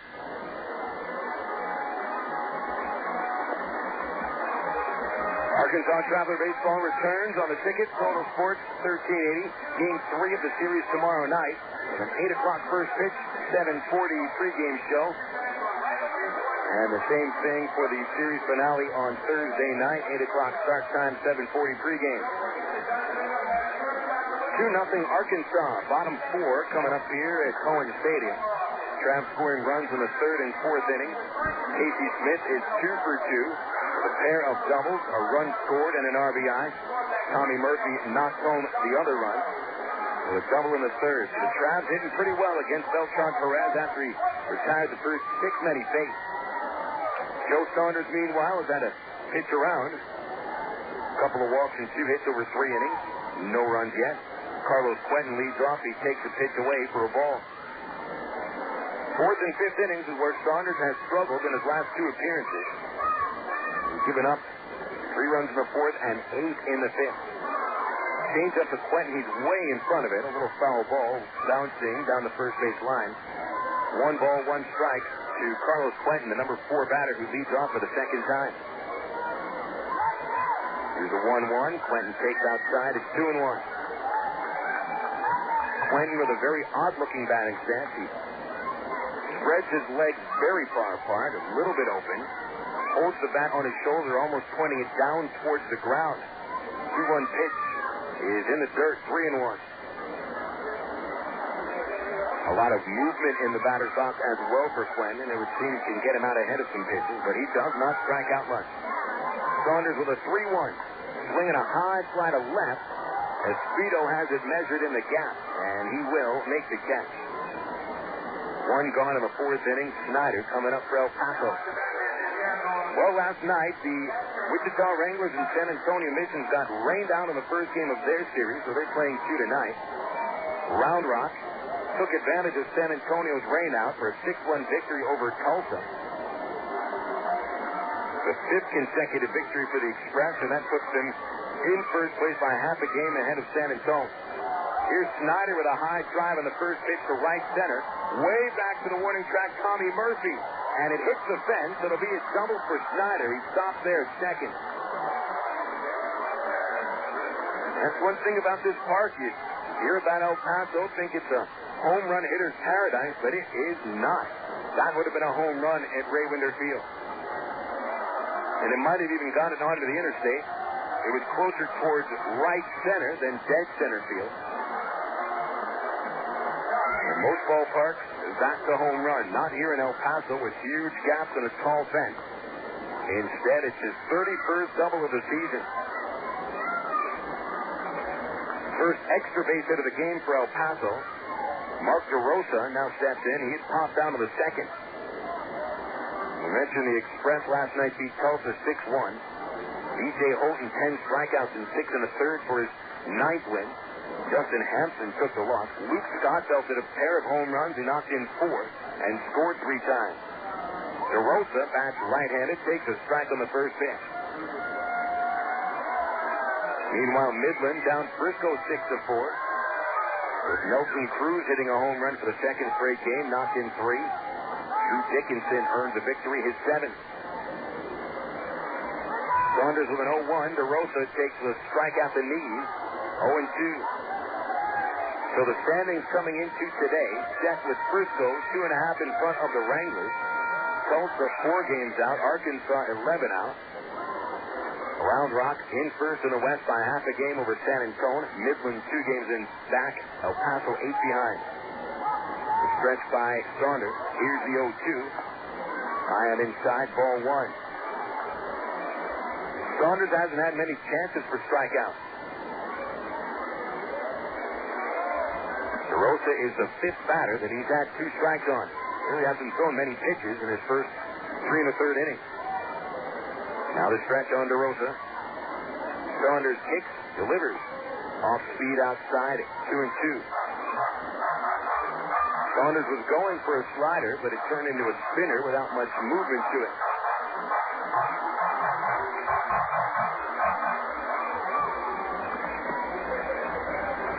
Two on DeRosa. A .220 hitter with 19 RBIs on the year. This pitch called strike 3. That time, Saunders was able to get the breaking pitch to move down, and he racks up his first strikeout. Big out, that's 2 gone in the 4th. Adam Haley comes up next for the Diablos. Arkansas 2, El Paso nothing. And Saunders trying to pitch 4 scoreless innings.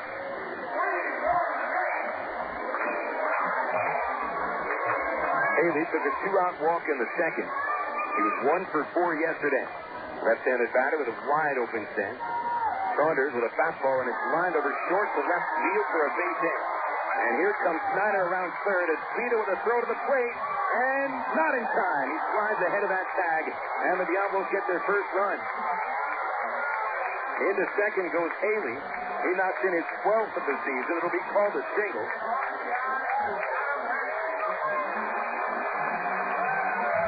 Good throw by Espino, just a little bit too high. Very close plate to plate. Snyder doesn't run very well, but still he just got underneath the tag by Mathis. So the Trav lead is cut in half. 2-1. Todd West, the batter, a .231 hitter who grounded out in the second. Saunders delivers, and West takes a strike on the outside corner.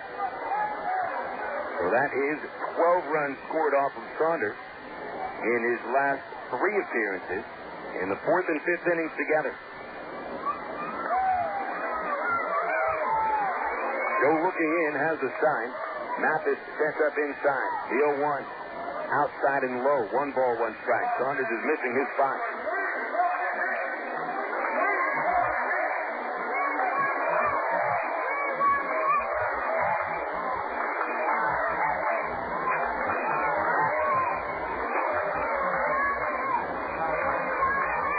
One ball, 1 strike. The stretch. The kick. The pitch. Swing and a line drive base hit into left field. Haley around third base. Espino comes up, thrown to the plate. Not in time. We're tied. The second base goes west.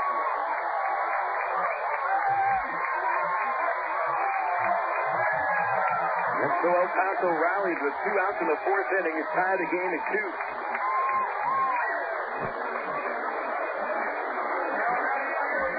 Haley and West between them batting an even .230. And they come up with clutch 2-out singles for a couple of runs.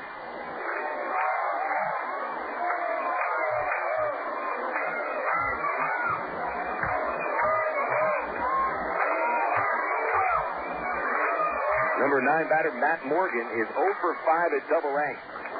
West at second base, fairly good speed. And a line drive to right field, slicing, foul. A well-hit drive by Morgan. It would have hit the fence if it had stayed fair. No balls, 1 strike.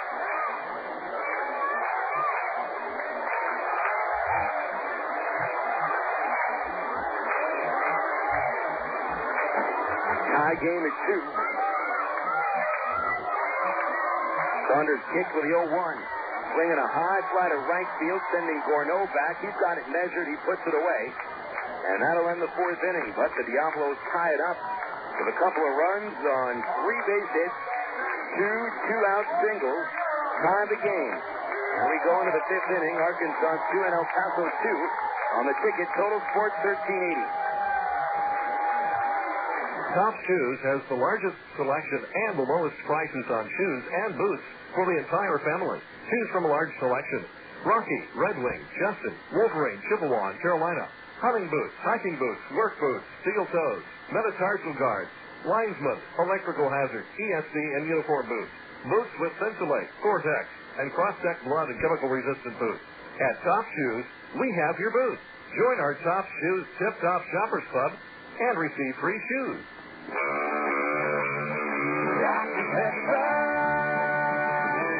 The taste of originality, Dr. Pepper. The root individuality, Dr. Pepper. Do what to do, your moment has come. You're not like anyone. Nothing's better.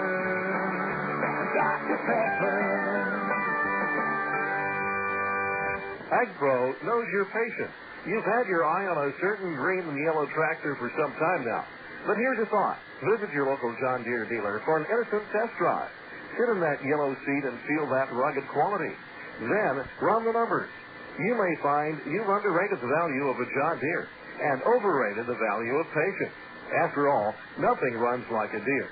Test drive the John Deere of your choice today at AgPro Central Arkansas, 10504 Maumelle Boulevard, North Little Rock.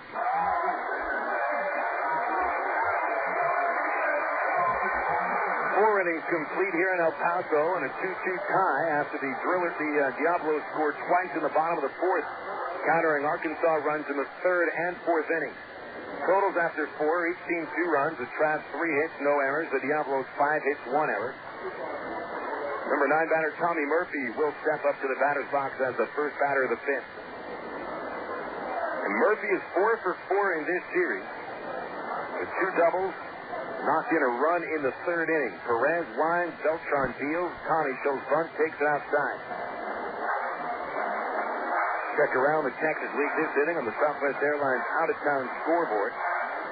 One game complete in a doubleheader at Wichita. The Wranglers drop one to San Antonio 4-2. Perez with a 1-0. Murphy swings and grounds it outside first, foul to the first base fence.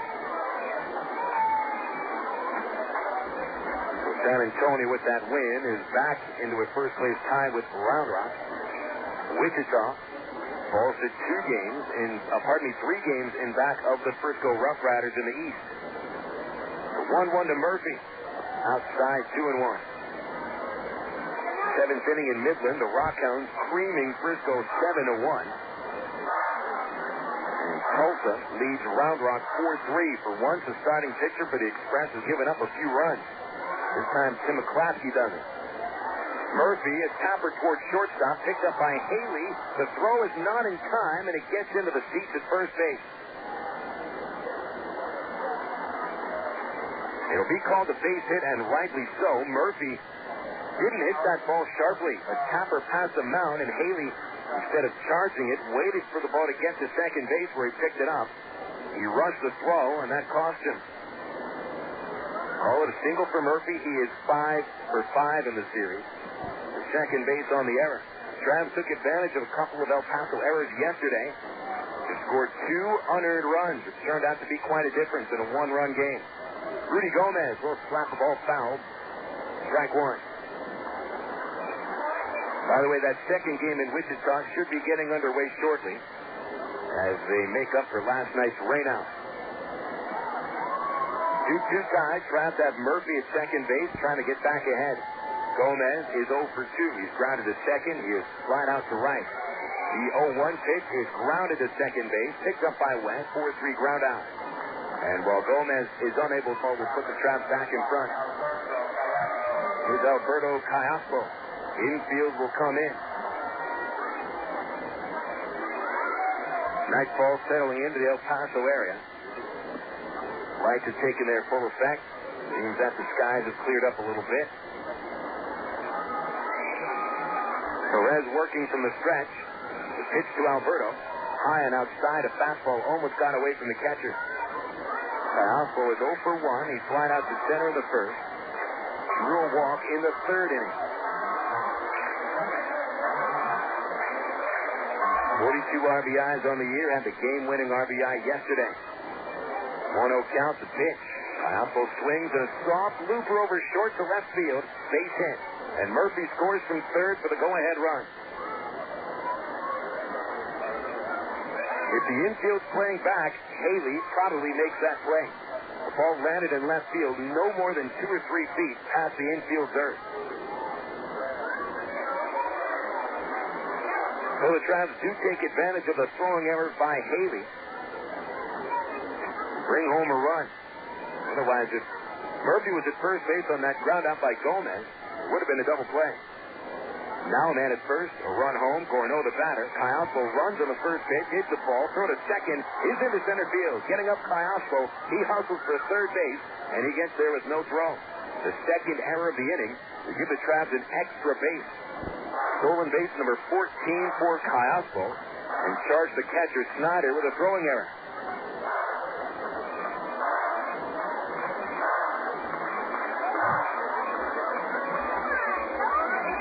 So the infield has to come all the way up again. Gorneault hasn't put the ball in play yet against Perez. Been called out on strikes twice, both of them on the slider. Now the strike in a 1-0 count. Perez delivers. Gorneault takes away. 2-0.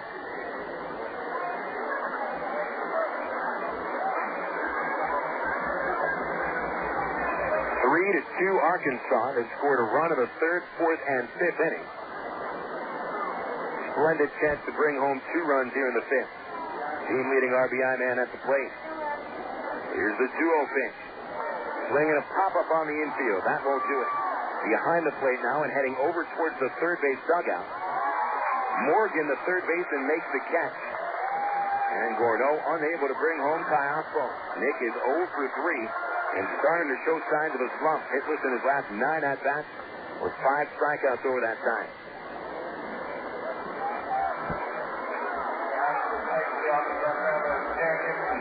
Now Derek Gibson comes up. Gibson, a former Diablo, played here in El Paso back in the 2001 season for just 18 games. First pitch on the way. A fastball for a strike call. That's when Gibson was playing in his only year in the Diamondbacks organization. Hit .347 in 18 games with the Diablos and earned a promotion to AAA Tucson. That was the last affiliated team he played with until this year with the Angels. Infield back. Gibson 0 for 1, hit by a pitch last time up. He swings and pops it up towards third base. Shortstop makes the call. Haley makes the catch. And while the Travs do take the lead, they also leave a runner at third base. And you feel like they could have done a little bit more than just the one run of the fifth. But one run at least puts them in front 3-2, taking advantage of a couple of errors. And a 3-2 Arkansas, bottom 5 coming up here in El Paso on the ticket. Total Sports 1380. Faucets leaking, termites feasting, dishes, tackle, piece and spackle, tubs, jacuzzis, tapes and movies, everything from A to Z. Tile and lumber, tons of plumbers, elevators, coffee makers, radiators, party favors. Take a look at your things. Other books. When it comes to making their buying decisions, people today let their fingers do the walking through Yellow Book Yellow Pages. It's no wonder. Yellow Book's packed with money-saving coupons, restaurant menus, and vital community info. And with more ads than ever before, it has everything you need right at your fingertips. It's easy to spot. Just reach for the yellow directory with the map on the cover and join the smart shoppers who choose Yellow Book, not the other book. Put your business in Yellow Book. Call 1-800-YB-YELLOW. Not the other book.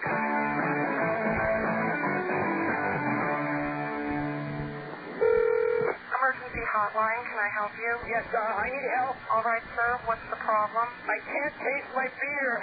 I feel it in my mouth, but there's no taste. Okay, sir, this is what I want you to do. Put the bottle down and step away from the beer. Okay. Walk straight to the corner store and pick up a 6-pack of Miller Lite. Okay. Don't worry, it's going to be all right. Next time, try the light beer that actually tastes like beer. Great tasting, less selling Miller Lite. Miller. Good call. Miller Brewing Company, Milwaukee, Wisconsin.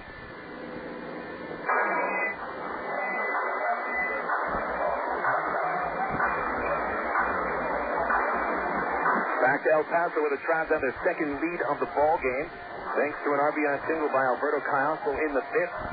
Bottom of the fifth now, 3-2 score. Travs in front of the Diablos, looking for their third straight win. It'll be an unearned run charged to Perez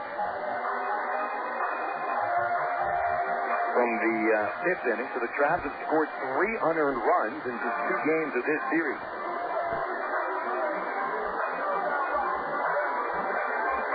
The Travs had Kyle for third base with only 1 out. Couldn't bring him in.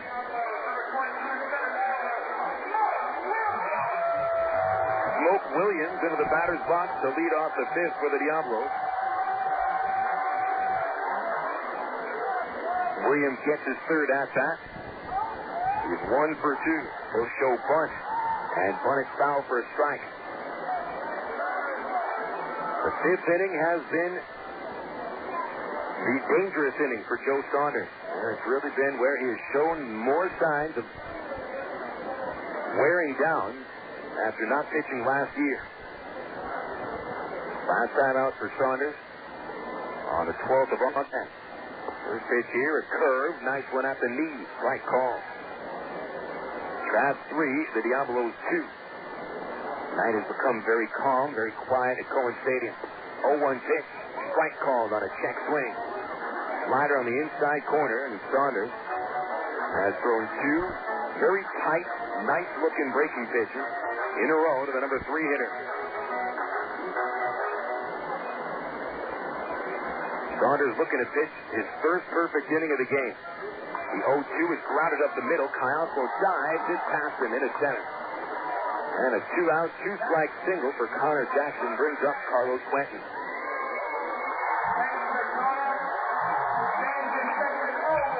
This is the first hit of the game for Jackson and the 6th for El Paso.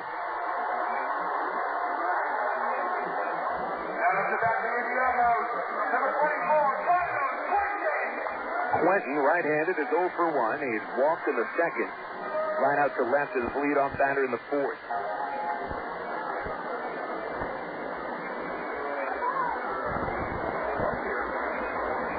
Jackson takes his lead from first, about 5 steps away. Saunders delivers to the plate, and a ground ball outside of third, foul ball.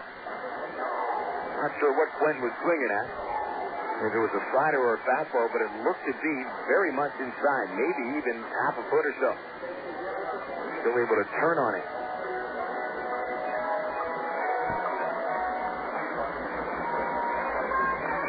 0-1 the count to Quentin. Saunders to the belt. The pitch outside, a change-up, missing the corner. 1-1.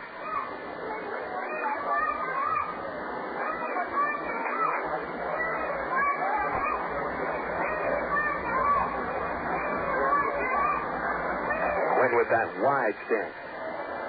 Pitch low, blocked by Mathis. 2-1.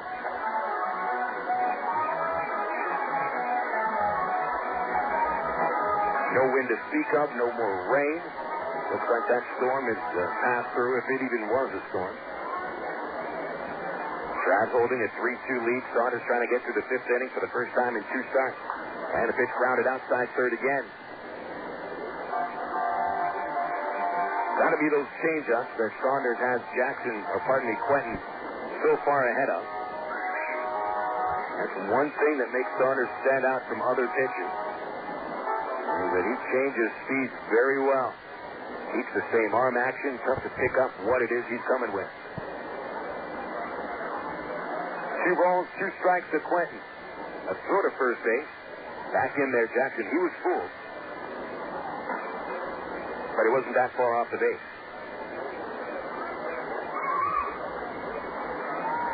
2 balls, 2 strikes. Jackson out to a sane lead, 5 steps. Now the pitch. Swinging a grounder, again outside third base. Foul ball, that's the third. Grounder that Quentin has hit outside of third.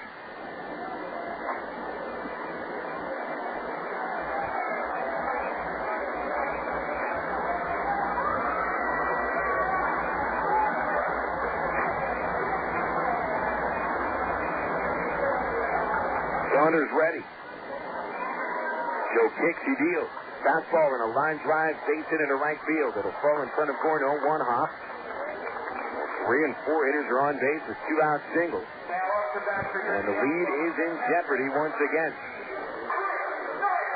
Kernan Ronan heads out of the dugout to the pitcher's mound, and he wants to chat this over with Saunders. It's been 2 out singles for the Diablos that have set themselves up in the 4th inning.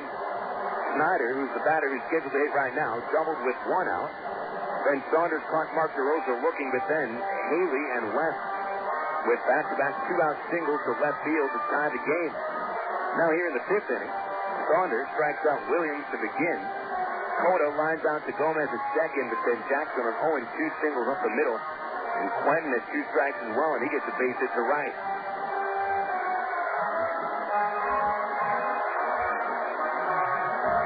Ronan only wanted to talk to Saunders himself.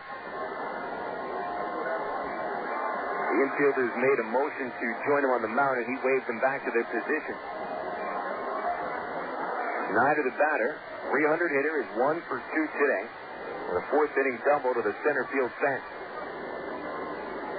Big at bat here for Saunders. First pitch.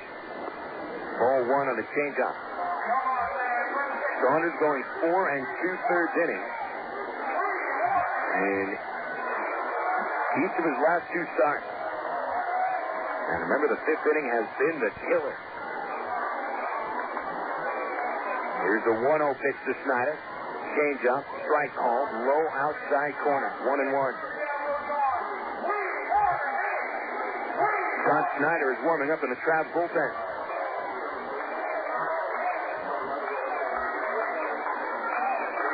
Real sign that the coaching staff knows Saunders is running out of gas. The 1-1 inside. Muscled up on the fastball, threw it pretty hard. He didn't hit his location. 2 balls, 1 strike to Snyder.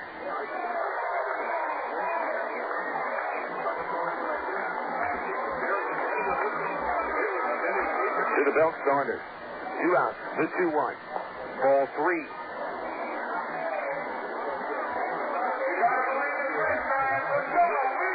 Trav giving Saunders a 2-run lead in the 4th. They gave up 2 runs. Gave him a 1-run lead here in the 5th. And he's falling behind Snyder 3-1. With Jackson at second and Quentin at first. The pitch. Ball 4 low and outside, and that loads the bases.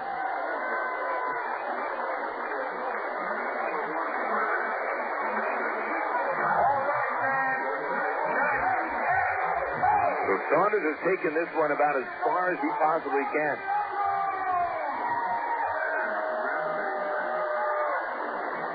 Bases juice for DeRosa. He's 0 for 2 today. On the season, DeRosa is 2 for 2 with the bases jammed and 7 RBIs in that spot. First pitch, inside on a slider.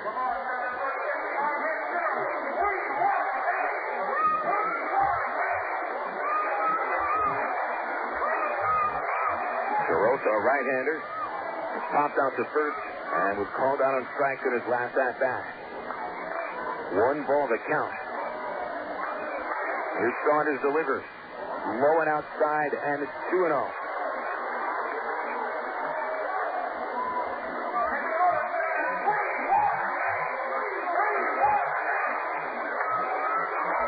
Joe really scuffling out there now.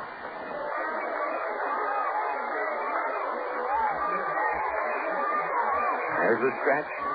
The pitch to DeRosa. Swing and a fly ball out of play on the right side. Foul ball, it's 2-1.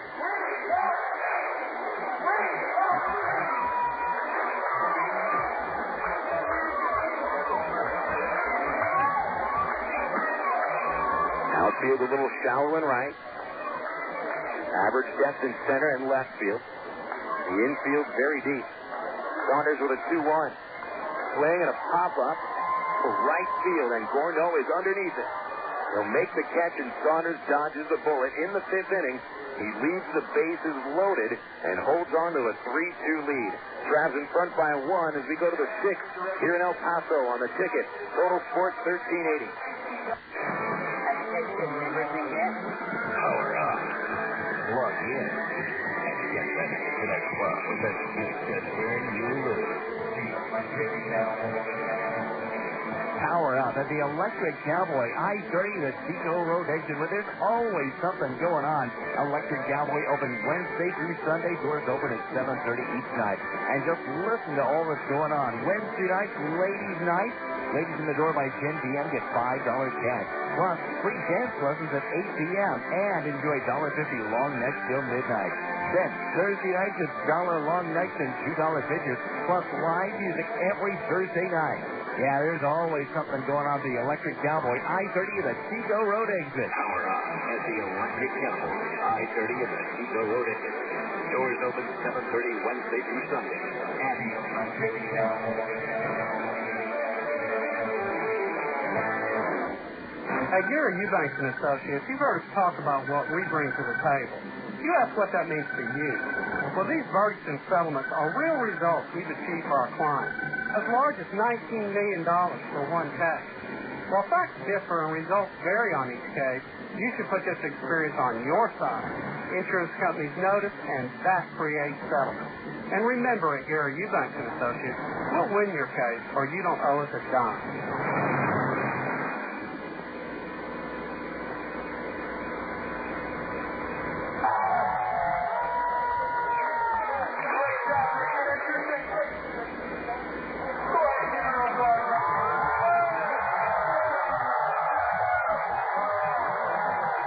Arkansas Travelers lead 3-2 as we go to the bottom of the 6th inning here in El Paso, Texas.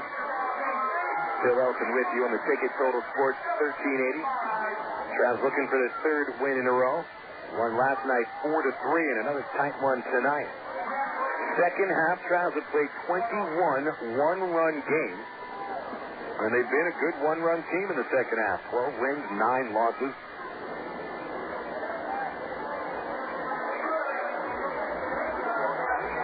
And we when you have a good record with one run, that means you're getting a couple of big hits here and there, some clutch pitching. Jeff Mathis leads off the sixth inning with a line drive towards left field that falls in for a base hit. First hit of the series for Mathis. 1 for 3 tonight and 1 for 7 in the last two. Tries about the leadoff man reach in 3 consecutive innings, and they've scored all 3 of them. Mathis, the 4th consecutive leadoff man to reach. Got a trap score him. Jason Espedo will step up. Espedo pops down in the second. His 4th inning at that turned out to be huge. A ground ball to first that turned into an error by Cota. First pitch strike right on the outside corner. Espedo hit a little tapper in the 4th inning that Cota charged in for, and on that chewed up infield grass, it pops in and out of the glove. Espedo shows bunt, pops it up. Perez in foul ground makes the catch. And Espedo tried to bunt Mathis up, but he fouls. He pops out instead.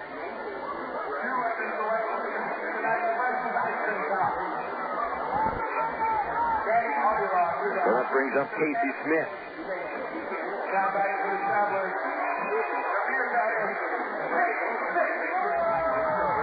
At the plate tonight, Casey, 2 doubles. A run scored, 1 RBI. And they picked the wrong person for the beer batter tonight. Smith hitting a very, very hot bat. 13 for 33 since Reed joined the team. First pitch here, a hanging slider, and Perez lucky that Casey didn't swing at it. Strike 1 called. Casey hitting .394 since his return. And in his first 23 games of the Traps before his promotion to AAA, he was hitting just .230. 0-1 count. Perez gets the kick and the pitch. Slider outside, 1-1. Snyder continues to warm up in the Arkansas bullpen, so that means that we won't be seeing Saunders come out for the 6th inning. It'll be 5 innings, 7 hits, 2 runs against him. And as of now, he's in line for the win. Can the Traps add to that lead? Mathis at first, a short lead. Now he runs. Casey swings, and a looper to second into right center. Base hit. Mathis around second, goes to third. The hit and run works perfectly, but it almost didn't. West, the second baseman, was heading up the middle to cover on the steal. And when he saw Smith swing, he then tried to take a couple of steps back. The ball just barely whizzed by his glove. So Smith is 3 for 3. The hit and run worked beautifully. Runners at the corners, 1 out for the number 8 hitter, Mike Elworth.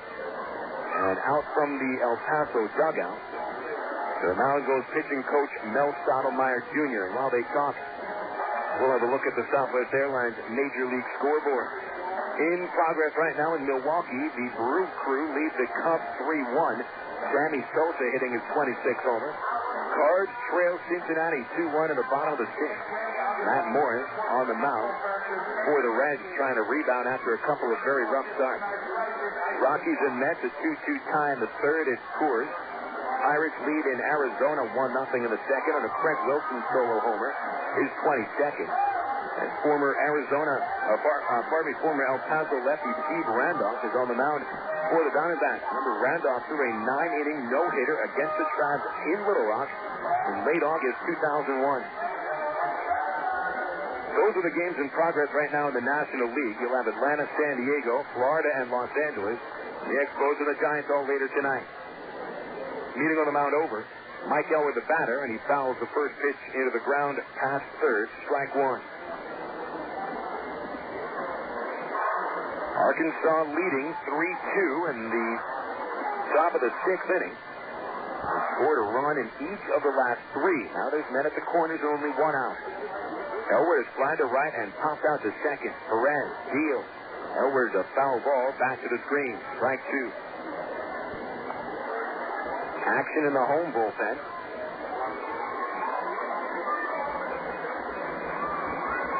Diablos have right-hander Billy Biggs warming up.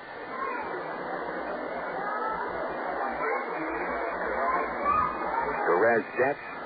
The 0-2. A check swing, foul ball, bouncing away from the plate on the right side. And Perez came high and tight with a fastball, but since Elwood dives into the plate so much, the bat actually carried through, even though he was trying to get away from the pitch. Still no balls, 2 strikes. Elwood broke his bat on that last one. He comes back out with a new bat from the dugout. Always love that visitor's dugout here in El Paso. So subtle. On the top it says enemy.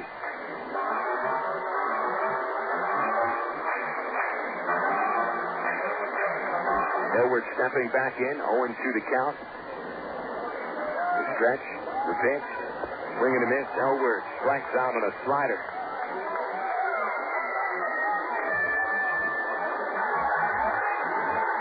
So you go from Elwood, who's 0 for 3, now to Tommy Murphy, who's 2 for 2 today, and a perfect 5 for 5 over the 2 games of this series.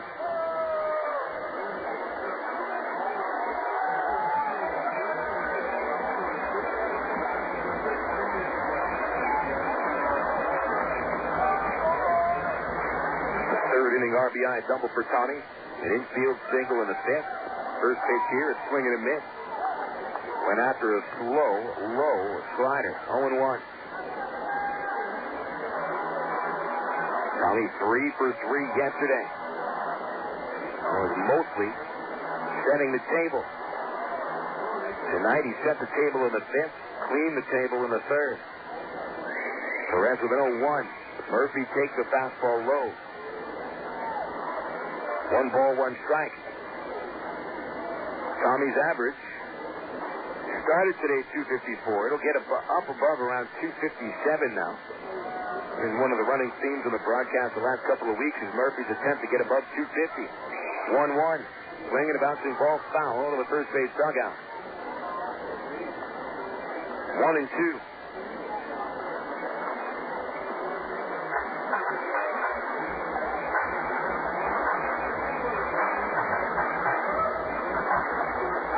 Possibly the final inning for Beltran Perez. And he'd like to end his start on a positive note without giving up another run. 1-2.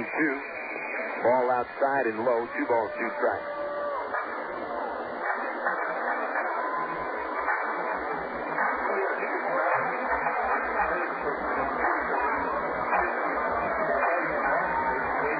Two count to Murphy. Second baseman West. A step into the outfield. The pitch.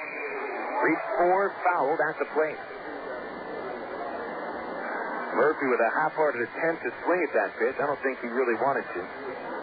Nothing more than an arm swing. And just able to get a piece of it off the tip of the bat. I'll tell you what, if Murphy was swinging the bat to the cup, he'd be out. Now another 2-2. Swung on and belted into right field. A high drive way back going Quentin. And it is gone. A 3-run homer for Tommy Murphy. What a 2-game stretch for him. 3-run shot and the Travs are up 6-2.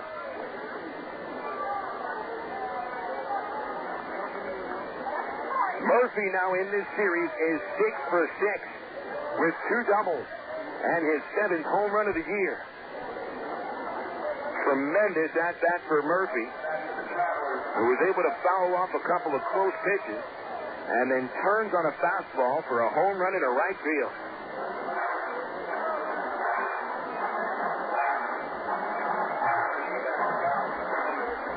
Talk about cleaning the plate. Tommy Murphy ate everything.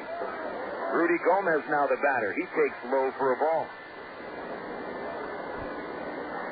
7th home run for Murphy. He's got 4 RBIs in the game and 42 on the year. A pitch high, 2-0. A great turnaround for Murphy, who was named the Texas League Player of the Week, May 3rd through the 10th. And that was just before a series against the Diablos in which Murphy went 0 for 9, starting a slump that lasted 72 games. Over that time, hitting .213. And he has busted out big time. 2 2 balls that count to Gomez. He's 0 for 3. And a slider from Perez inside. 3-0.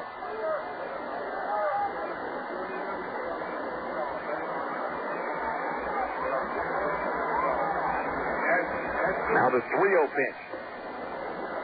Strike called back to the slider Perez. 3-1. Perez allowing his 9th home run of the season. Most of those have come as a starting pitcher. Pitch low to Gomez, and he draws a 2-out walk.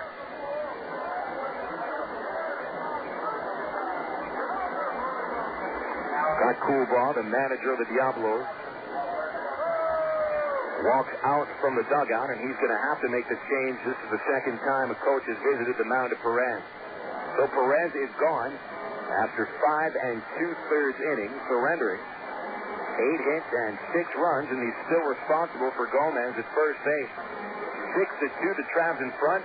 Billy Biggs, the new pitcher for the Diablos. We're back after this with a pitching change sponsored by Fox Sports Southwest. For the best in Major League Baseball action, tune in every night for the Fox Sports Southwest Regional Sports Report. All the highlights and Major League coverage every night at 10 o'clock on Fox Sports Net. We're back after this on the Ticket Total Sports 1380. Remember the good old days before Fox Sports Net when you'd watch a sports report for like an hour before they even mentioned your hometown teams? And then if you blinked, you missed it? Sure, you remember. The good old days really sucked. Tonight at 10, it's the Southwest Sports Report on Fox Sports Net. 34 minutes every night dedicated to the scores, highlights, and interviews from your hometown team. Your team, your town, your show. The Southwest Sports Report at 10. Only on Fox Sports Net. There's the windup pitch on the way, and you can catch the Travs online at www.travs.com. The Arkansas Travelers have one of minor league baseball's most user-friendly websites with easy access to Travs game stories, up-to-date stats, and Texas League standings. You'll be informed about the Travs online at travs.com. Purchase tickets, Travs souvenirs, listen to the game. Hey, if you could buy hot dogs and popcorn on the website, it'd be like coming to the old ballpark. See us online, www.travs.com. Billy Biggs is on for the El Paso Diablos, comes out to relieve Beltran Perez. As the Travs turn on Perez for a pretty ugly line thus far. 6 runs in 5 2/3 innings, still responsible for Rudy Gomez, and then he walked with 2 outs here in the 6th inning. And now Biggs out of the bullpen. Travs 6, Diablos 2 in the top of the 6th inning, and still they're trying to add to it. Alberto Callaspo will step up to the batter's box. He's been on base his last 2 plate appearances. 3rd inning walk, 5th inning base hit to knock in the go-ahead run. Stretch made by Biggs and a pitch outside for a ball. This game was tied at 2 in the 5th inning when Callaspo came to the plate with a runner at 3rd base. The infield in, and he got a little blooper over shortstop for a go-ahead single. There's a pitch fouled off by Callaspo, 1-1.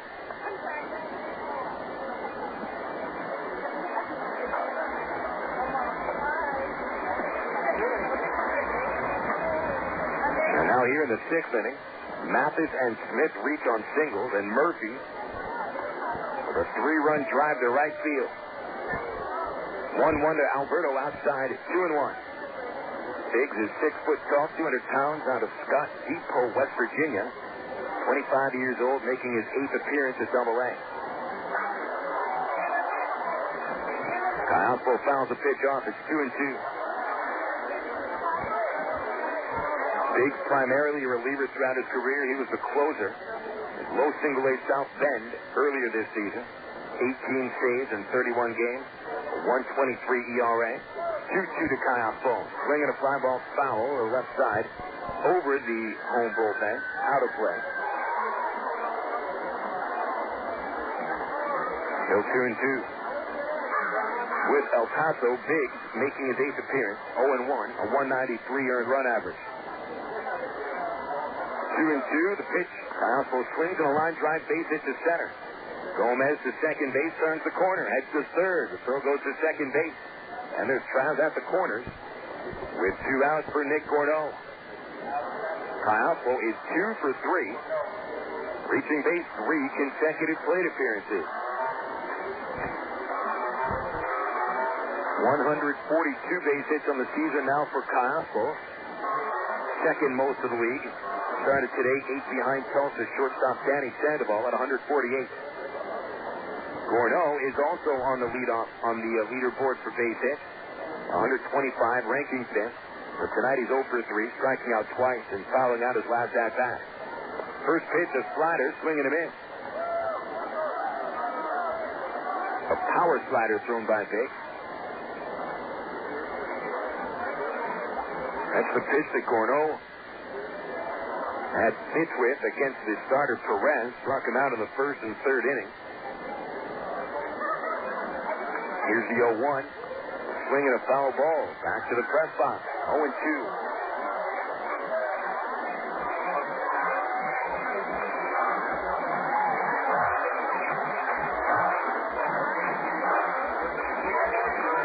Nick hitless in 9 consecutive at-bats. Big with an 0-2. Swung on, laced foul to right field. On the top of the grassy knoll, past the Trav bullpen. Remember, Joe Saunders pitched the first 5 innings. Snyder is about ready to go. 0-2. Down and away, gets away from the catcher. Out to second base, now goes Callaspo. Gomez thought about scampering from third base, but thought better of it. Charge a wild pitch, too big. Sending the runner into second base. Now men at second and third for Gorneault.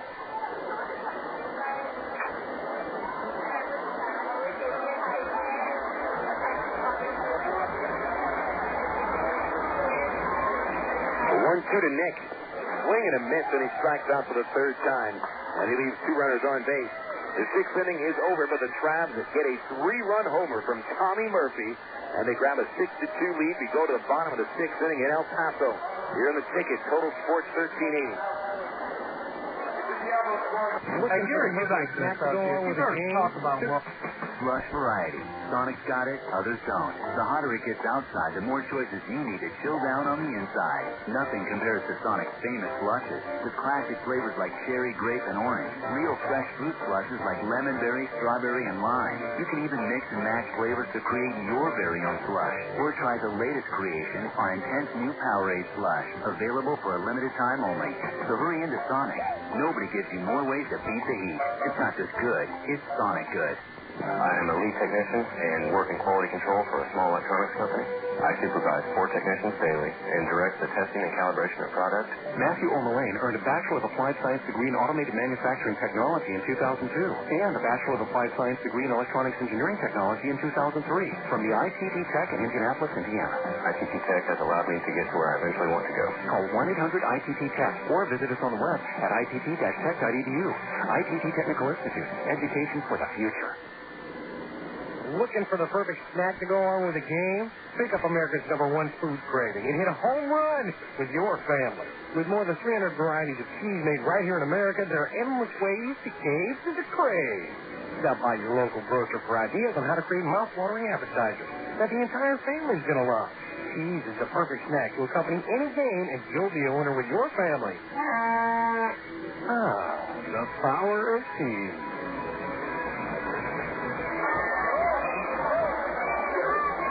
Scott Snyder is on in relief for Joe Saunders as we get into the bottom of the 6th inning. Our first pitch strike to the leadoff batter for El Paso, Adam Haley, who's been on base 2 times in 2 tries. Snyder back to the windup, and an 0-1 pitch fouled back, strike 2. So Saunders goes the first 5 innings and then gives way to Snyder. Saunders in line for the win, and with the Travs ahead by a score of 6-2, things are looking good. Snyder's pitch inside, ball 1.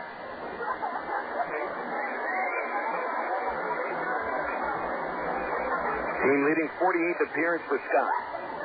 Tall right-hander's 1-2 is inside.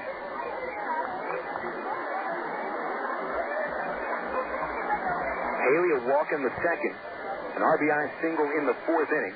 Left-handed batter. Here's the 2-2 from Scott. Grounded outside third base, foul. Still 2-2.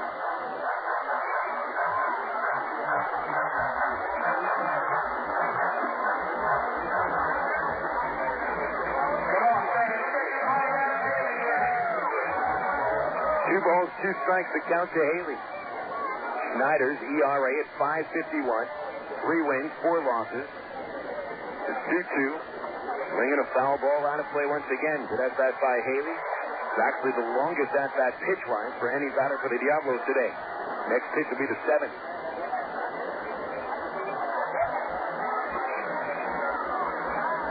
2-2 pitch. Swing a bouncer back to the mound. Played by Snyder. Knocks down a pretty hard grounder. Throws to first to get the out. 1 gone. Well, Bill Valentine and Pete Lavin have made it to the ballpark after a 2.5-hour dinner, 3-hour dinner? 2 and change. Good Italian meal tonight.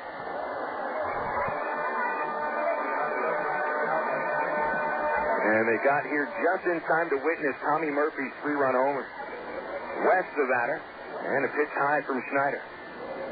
West knocked in the last El Paso run with a 4th-inning single to left field. That was when the Diablos tied the game with a pair of 2-out hits. 1-0 pitch. Strike called inside corner. It's 1-1.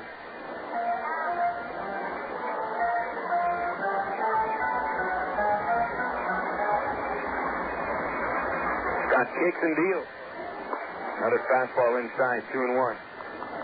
Saunders, 5 innings, gave up 7 hits and 2 runs. And after giving up 11 runs in his previous 2 starts, not a bad job at all. They can still tell that he is wearing down this time of year. I think next year Saunders is probably going to be working deeper into games after missing 2002 and being able to come back for a full season this year. 2-1 pitch, low and inside, 3-1. Matt Morgan is on deck.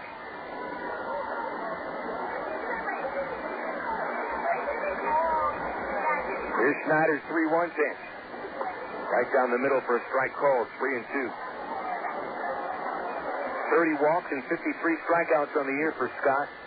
All in 78 and 2/3 innings. And the high leg kick at 3-2. Swung on, grounded to short. Callaspo charges, gloves it on the run, throws to first and gets the out. Sorry, Callaspo almost had that ball go underneath his glove. Charging in for it on the infield third. Played it off to the side as he does quite a bit. And he didn't get the glove down all the way. That still made that play. It just looked like he almost did not make it. Hesitation just before he got the ball out of his mitt. 2 outs, Matt Morgan the batter. First pitch outside for a ball. Morgan is 0 for 2. He is grounded to second and flied out to right field. Scott working quickly. The 1-0 pitch outside, 2-0. Diablos had a chance in the 5th inning with the bases loaded and 2 outs against Saunders. Here's the 2-0 pitch. Swinging a high fly down the right field line, going after Gorneault, and it's into the bullpen, a foul ball. 2-1. Saunders reached deep against Mark DeRosa, although he fell behind 2-0. Still got a harmless fly out to right field. And Saunders leaves the game with the lead intact, and then the Traps get 3 runs on the homer for Murphy in the top of the 6th inning.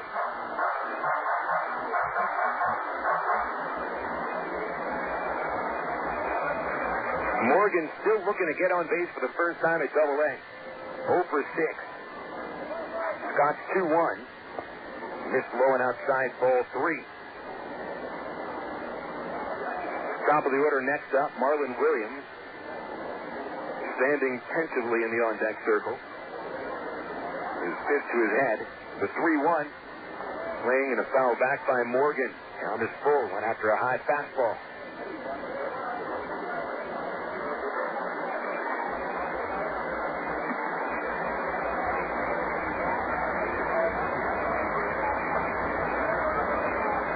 A 3-2 count, 2 outs. And Scott's payoff pitch is chopped towards Callaspo at short. 2 hops makes the play. Guns across and gets the out. Inning over. 3 up, 3 down. The first perfect inning by a Trav pitcher since the 6th inning last night. We have played 6 here at Cohen Stadium. Travs have the lead. 6-2. We're back after this with more Trav baseball. After this on the Ticket, Total Sports 1380.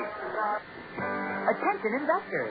Jim Kenny of K Capital Management has over 20 years of experience trading options. Jim is inviting you to his free option seminar. Learn how to buy and sell options on the stock market, gold, oil, the dollar, and more. Learn how to hedge your portfolio against market declines. And if you're paying over $100 per trade, call now to compare rates. Options involve risk of loss. So call now at 800-500-0266 for the free option seminar. 800-500-0266. That's 800-500-0266. The Business Trip by Super 8 Motel. Somewhere between the last meeting and home, between 4 drive-thrus and the blob of ketchup on your favorite tie, between 60 dead bugs on your windshield, an empty window squirter, and a wiper blade gone awry. Somewhere between where you are and where you're going, there's a Super 8. See you along the way. Call 1-800-800-8000 or visit super8.com. All Super 8 motels are individually owned and operated. Listen up, men. Insight, the once-a-day tablet for natural male enhancement, powers into 2004 as a NASCAR team sponsor. And while supplies last, Team Insight is giving away free samples. For a free 30-day sample box, go to 4insight.com. That's the number 4, ENZYTE.com, or call 1-800-778-5290. Look for the number 50 car and experience natural male enhancement with a free sample box of Insight. Ask your doctor if it's right for you and call 1-800-778-5290. 1-800-778-5290.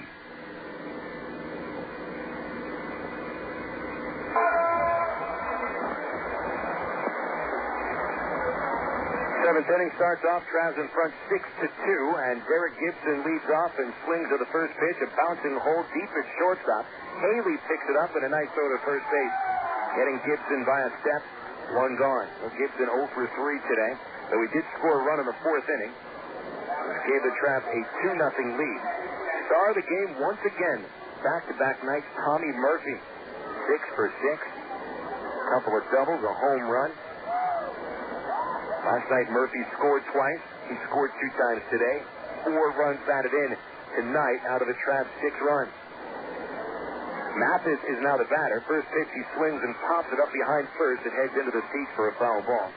Mathis scored the first run on the front end of the homer by Murphy in the 6th inning. Besides that, a ground out to short and a pop out to first. We gave the National League scores last inning. Let's give some of the scores in the American League. There's a few finals to give. Mathis takes inside 1 ball, 1 strike. Oakland shuts out Baltimore 11-0 with Scott Hatteberg hitting a grand slam. Eric Burns hit his 18th. Jermaine Dye, Adam Melhuse also home runs. Mathis a shallow fly ball left center. Williams charges in and makes the catch for out number 2. Red Sox over the Jays 5-4 at Fenway Park. The Angels lose at Tampa Bay 8-3. B.J. Upton hit his first Major League home run, the 19-year-old shortstop for the Tampa Bay Devil Rays. You're going to hear a lot about him. Darren Erstad hit a home run for the Angels. DeJuan Brazelton, the winner, is 5-4. Kelvin Escobar took the loss, 7-9, his record. Jason Espino, a first pitch high fly to right. Can of corn for Carlos Quentin. He'll come in, reach up, make the catch, inning over. 3 up, 3 down for the first time since the 2nd inning. And the Travs also failed to score for the first time since the 2nd. Time for the stretch here in El Paso. We'll come up to the bottom of the 7th inning after this, with the Travs leading 6-2 on the ticket. Total Sports 1380. Now that the baseball season is here, moms everywhere begin scouting for a cool, delicious recipe that won't take extra innings to make, like Del Monte's Spring Pasta Salad. Simply combine 8 ounces of cooked Bible pasta, 1 can of Del Monte's seasoned green beans, 1 can of Del Monte's peas and carrots, plus a cup of cherry tomato halves tossed with Caesar dressing, and you've got a quick score. Del Monte steps up to the plate with simple mealtime solutions that will have you saying, hey, I can do that. Look for Del Monte vegetables at your local Harvest Foods. Harvest Foods, an Arkansas company serving Arkansas. He joined the Air Force in 1964 and served in Vietnam. He commanded forces in the far corners of the globe. Rising through the ranks, he served as a 3-star general at the Pentagon. You'd think 30 years of distinguished service would be plenty. But if you're Norman G. Leeson, Lieutenant General, retired United States Air Force, that's just the beginning. Today, he's pursuing a new career as Walmart's Vice President of National Government Relations. Norm's journey took him near and far, through Asia, Scandinavia, Europe, the Middle East, and Webster University, where he earned a master's degree that served him well in his career. I'm Bob Costas, member of the board of Webster University. All Webster campuses around the world share the same belief. Education is more than just a degree. It's real knowledge for real-world success. For more information on graduate degrees from Webster University in Little Rock, visit them on the web at webster.edu or call them 800-828-2598.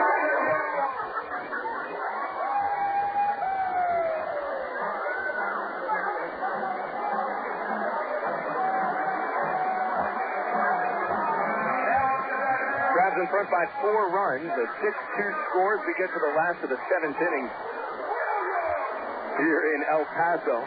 Very high-energy public address announcer here at Cohen Stadium to replace the guy that was fired just a couple of months ago. The guy who used to stand out there and shout, "We want to hit, we want to hit," was fired. Williams takes a pitch low from Scott Snyder. Snyder retired the side in order on 3 groundouts in the 6th inning. We'll get back to some of the scores in the American League as Schneider's 1-0 pitch to Williams is hit in the air to shallow center. Long run for Murphy, charging in. He gets underneath and makes the catch. So Williams, after a first inning single, hitless in his last 3. Top 5 at the south side of Chicago. Tigers lead the White Sox 7-3. 2 homers for Bobby Higginson. Omar Infante and Carlos Guillen also hit home runs. Couple of wild blowouts in the American League with Texas whipping up on Cleveland 16-1 in the bottom of the 7th. Pitch outside to Cota for a ball. He's 1 for 3. And Seattle up on Kansas City 14-1. That game in the 7th. Cota fouls one off left side, 1-1. 3 home runs for the Rangers. Gary Matthews Jr., Mark Teixeira hit his 29th. Kevin Mensch, number 17. And Seattle gets home runs from Ichiro, number 6, 2 homers from Boone. Deep fly to left center by Cota, and in the gap is Tommy Murphy to make the catch for out number 2. Minnesota Twins lead the Yankees 6-1 on the top of the 8th inning. Lone run for the Yanks coming on Gary Sheffield's 28th home run. Morneau and Koski homers for the Twins. Here's some of the scores from the Texas League in just a minute.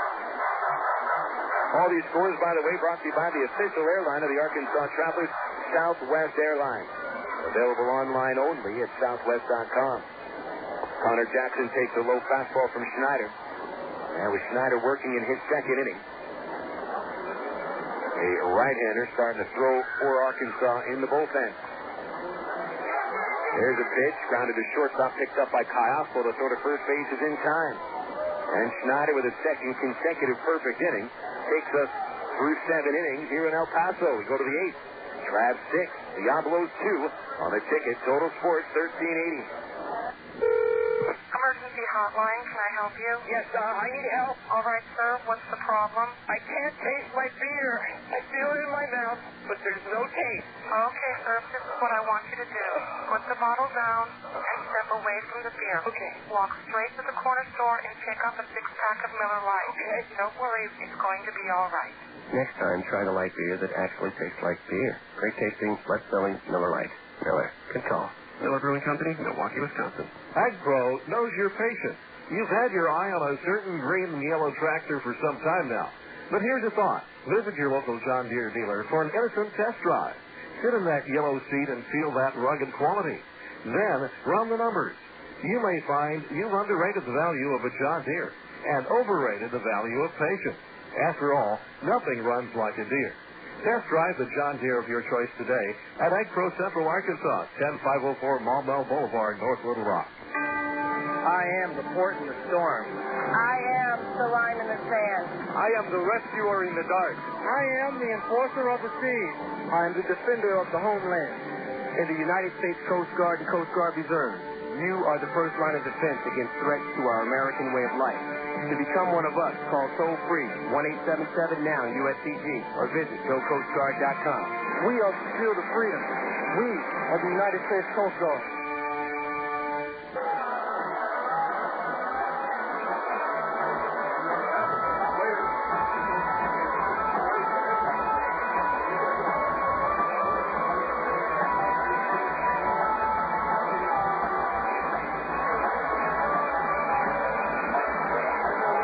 Tribe Baseball returns to the airwaves, brought to you by the ice-cold, refreshing taste of Miller Lite, available in a can at Ray Winder Field, including the final 8 home games of the season from August 25th till September the 1st. Leon Spinks is back to Ray Winder Field for autographs for the fans on Saturday, August 28th. The former heavyweight world champion, making his 3rd stop to Little Rock in the last 3 years, plus the first 500 paid adults receive a free Angels cooler bag, courtesy of the Angels and Comcast. That's Saturday, August 28th at Ray Winder Field. The Travs take on the El Paso Diablos in the final game of a 4-game series.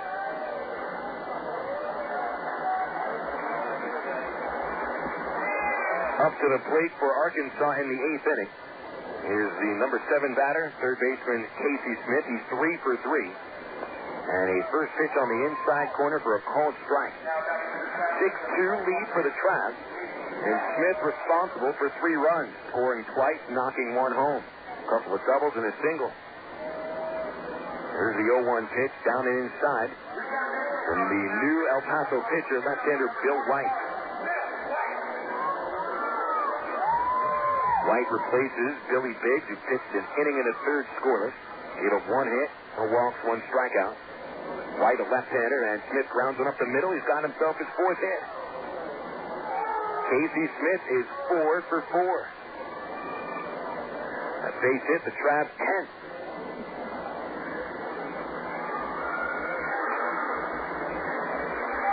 Travs are getting some real damage at the plate from number 7 hitter Casey Smith and number 9 batter Tommy Murphy.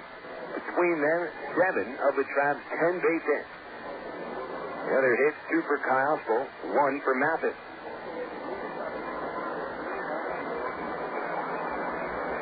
Mike Elward at the plate. He's 0 for 3, and he'll take a first pitch strike from White.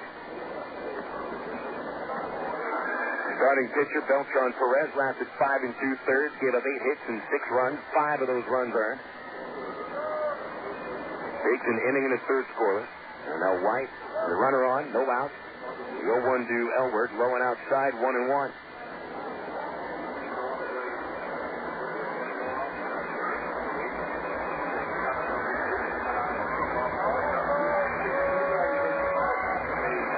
Right center, base hit. It's cut off by Quentin. Here comes the runner from third, Smith, to score. 5 RBIs for Murphy, and a 4 for 4 game.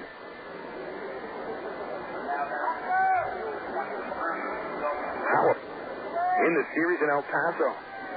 Well, Smith scores. Elward goes first to third. And 3 consecutive men reach base against White to start the 8th inning. A 7-2 Trav lead.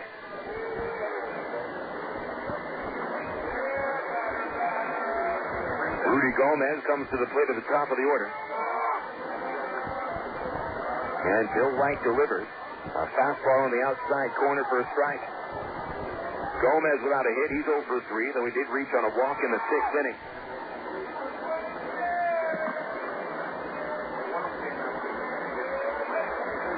Stretched by White. Here's the 0-1 to Rudy. Bringing a bouncing ball played by the pitcher. He'll throw to second base. It hits the dirt and bounces away. Elward scores from third base. Murphy is off of second now as the ball is recovered. He's caught in the rundown and tagged out at third base by Morgan. Now a run does score on the play. That should have been a double play hit into by Gomez, but White had plenty of time for the out at second base, and he just threw it in the dirt.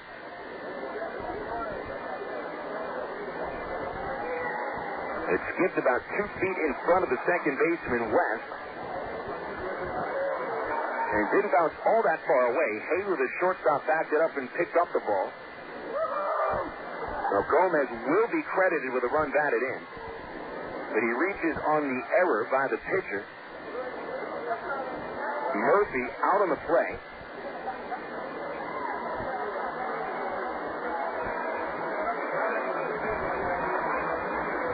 Now recorded. Let's see here. Oh, just wait for the official scoring call on it. Gomez gets to second on the error. And now Alberto Callaspo takes the pitch down and in. Callaspo is sort of playing second fiddle to both Casey Smith and Tommy Murphy. He is 2 for 3 today with an RBI single in the 5th. That gave the Travs a 3-2 lead. And now Gomez at second with one out. 8-2 Arkansas, and a pitch low and outside, ball two.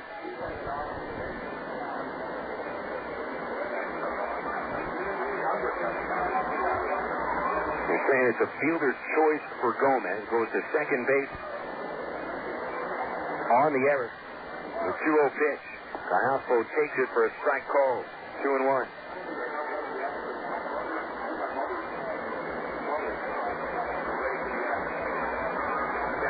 Murphy called safe at second base because of the throwing error charged to White. And we'll have to wait for the official scoring call on exactly who touched the ball.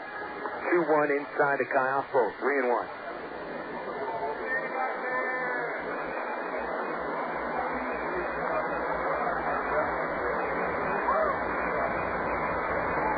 Travs have scored 6 unanswered runs. 1 in the 5th, 3 in the 6th, 2 here in the 8th. Still time left for more. Callaspo takes a ball low and he walks. Only 1 out in this inning. And if it wasn't for Murphy getting caught in the rundown, there'd be nobody out. Now Stottlemyre Jr. jumps out of the dugout and heads out to the mound, trying to calm down White. And there's a little action in the Diablo bullpen.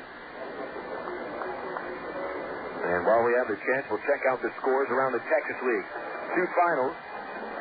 First game of a doubleheader in Wichita. The Missions defeat the Wranglers 4-2. That pushes the San Antonio Missions into a first-place tie. But now, with the final coming in from Tulsa, the Missions are back in first place, at least for the time being. Tulsa defeats Round Rock 5-3, and so that gives the Missions a half-game lead. But remember, it's a doubleheader in Wichita. Wranglers lead the Missions 4-0 in the 5th in a 7-inning contest at Lawrence Dumont Stadium. So there's still a chance that the San Antonio Missions would fall into a first-place tie with Round Rock.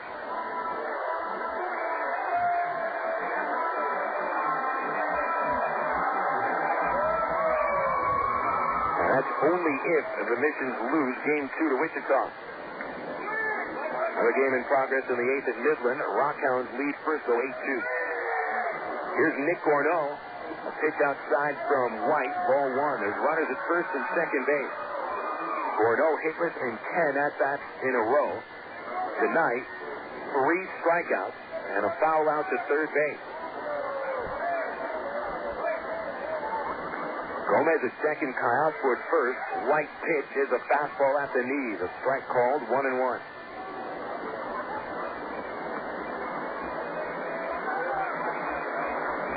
In the El Paso bullpen is right-hander Mike Schultz. Cam Eslinger was warming up last inning for the Travs. 1-1 to Gorneault, outside and high, 2-1. Gorneault is the only Trav batter not to reach base today. Well, there have been other Travs that haven't had a hit. Espedo is 0 for 4, though he reached on an error. Gibson is 0 for 3. He was hit by a pitch. 2-1 to Nick. Swinging a ground ball, foul outside third base. 2 balls, 2 strikes.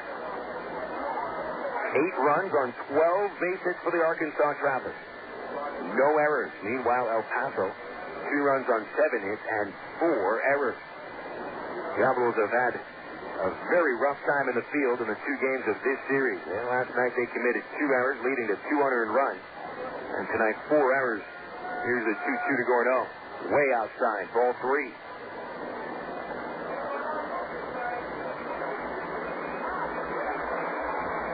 White's ERA, which came in today at 5.90, is going to skyrocket. He's given up a couple of runs, both earned so far. Only 1 out. The 3-2 to Gorneault. Ball high, and that's a walk to load the bases. White's walked a couple men in a row. You just don't know how long they can leave him out, and the answer is not anymore. Scott Coolbaugh's seen enough from Bill White here in the 8th inning. He lasts just a third of an inning. And the Diablo manager wants to go to Mike Schultz, who's been warming up for the past few minutes. So the Travs are starting to really pull away here in the 8th. 2 runs are in, and a chance for more after a 60-second pitching change break brought to you by Fox Sports Southwest. We'll return for the rest of the top of the 8th inning. Arkansas 8, El Paso 2 on the ticket. Total Sports 1380. Remember the good old days before Fox Sports Net when you'd watch a sports report for like an hour before they even mentioned your hometown teams? And then if you blinked, you missed it? Sure, you remember. The good old days really sucked. Nightly at 10, it's the Southwest Sports Report on Fox Sports Net. 34 minutes every night dedicated to the scores, highlights, and interviews from your hometown team. Your team, your town, your show. The Southwest Sports Report at 10. Only on Fox Sports Net. It's baseball season again. Listen to the sounds of Arkansas Travelers baseball. Fastball chopped on the ground to the shortstop. Beck gets it. He goes to second for one out. Duncan to first. Whack him up. A double play. He drives. Right field. Way back. You gotta get out of here. And that, folks, is a game-winning homer. The Travelers win the game. Sound like fun? Arkansas Travelers baseball. Call 664-1555 or log on to Travs.com.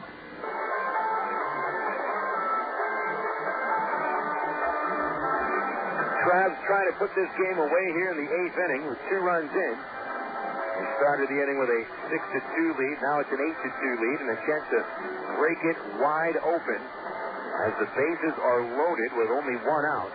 The new pitcher comes on for the Diablos. White lasts only a third of an inning, giving up 3 base hits and 2 walks. So far, a couple of runs.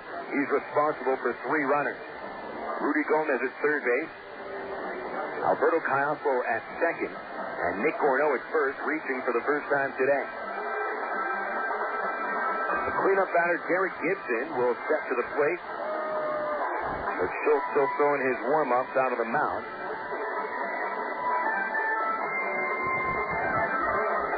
Mike Schultz is a tall right-hander out of Reseda, California.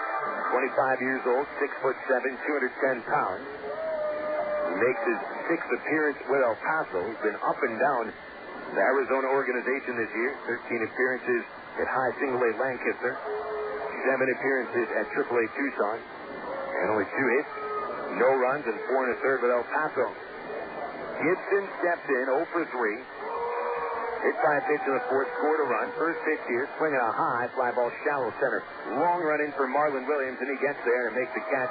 The runners will hold on the second out of the inning. Gibson continues to struggle. 0 for 4 today, so 1 hit in his last 24 at-bats.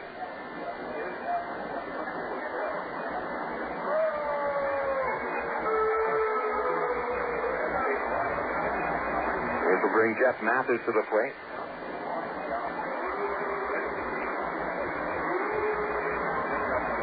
Mathis 1 for 4 with his only hit of the series, a 6th-inning single. With a leadoff single, and he scored on the front end of the home run by Murphy. Mathis will take a pitch low for a ball. Runners will hold as that ball just barely got away from the catcher. Mathis, with the bases loaded this season, is 1 for 14.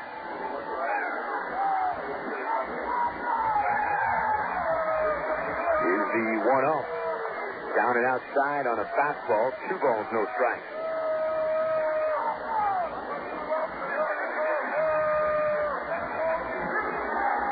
The breeze picks up from left center field, blowing in. Mathis just trying for a single here. The 2-0 pitch. Check swing, a strike called on the slider. 2-1.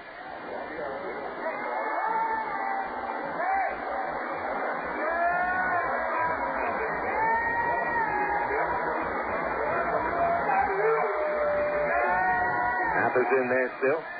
Schultz to the stretch. Righty deal. And Mathis swings and grounds it outside third, a foul ball.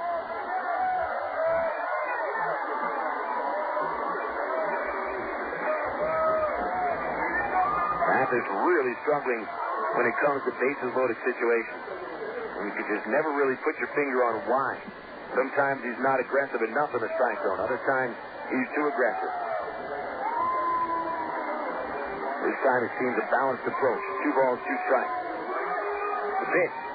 Swinging a high fly ball to center field, coming over towards the right field gap. Williams makes the catch. And the inning is over, but the Travs score twice.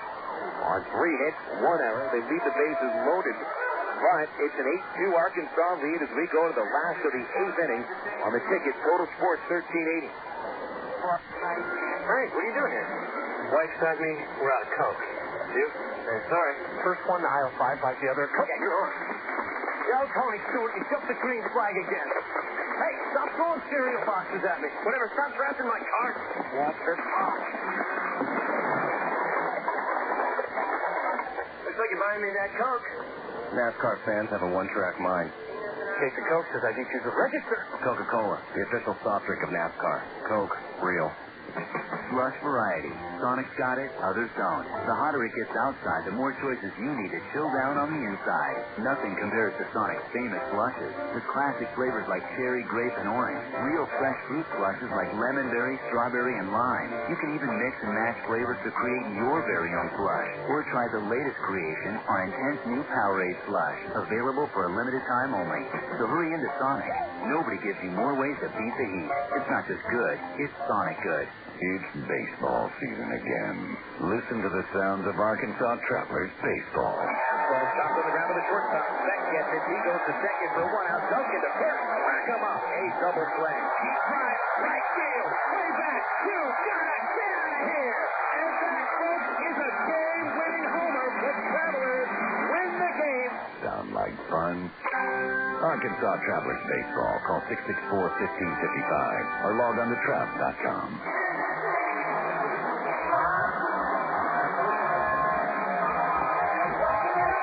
Trav's up 8-2 as we go to the bottom of the 8th inning in El Paso. Scott Snyder is back on the hill. He's pitched 2 perfect innings, the 6th and the 7th, after coming in to replace Joe Saunders after a 5-inning start. Trav's, meanwhile, the story tonight is the offense from Casey Smith and Tommy Murphy.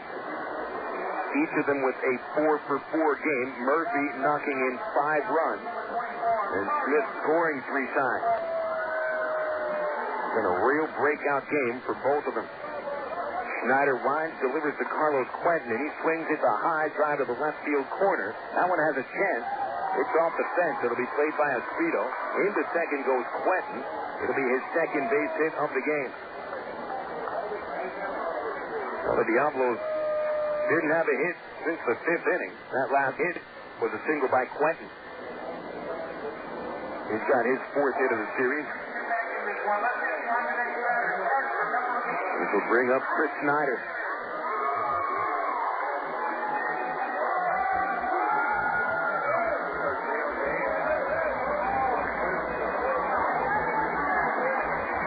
Snyder, part of the Diablos' only rally of the game, the 4th inning double, scored a run. Took a walk in the 5th.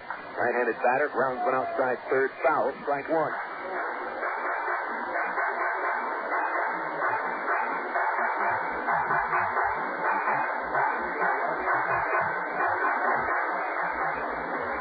Mark DeRosa on deck.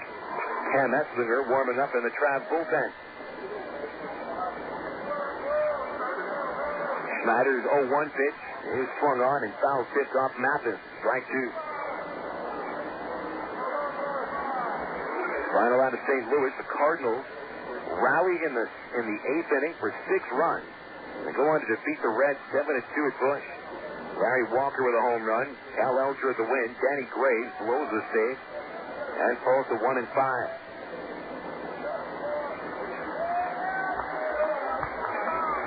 0-2 pitch. High and inside, ball 1 to Snyder. Cubs losing Milwaukee 3-1. Victor Santos picks up his 10th win. Danny Kolb saves his 34th. Carlos Zambrano, the loser, is 11-7. Game's only homer scored the Cubs' lone run. 26th homer of the year for Sammy Sosa. 1-2 pitch down and away. 2-2. Rockies 4, Mets 3 in the 7th.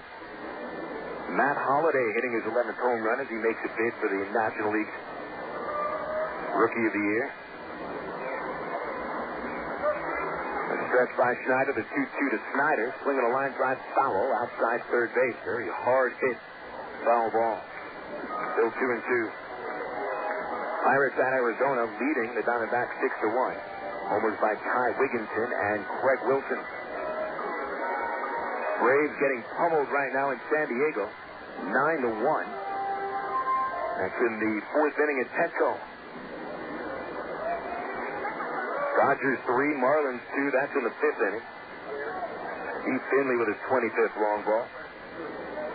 Giants lead disposed 3-0 in the fifth inning at SBC. Snyder waits on a curve, hits it high to right field, and Gorneault waits for it. He makes the catch. One out. Quentin goes from second, tags, heads to third base. The throw is cut off. That's the first out of the inning to bring up Mark DeRosa. Final now out of Minnesota. The Yankees fall to the Twins 8-2. Cosby and Morneau home runs. Brad Ratsky the winner. He is 8-6.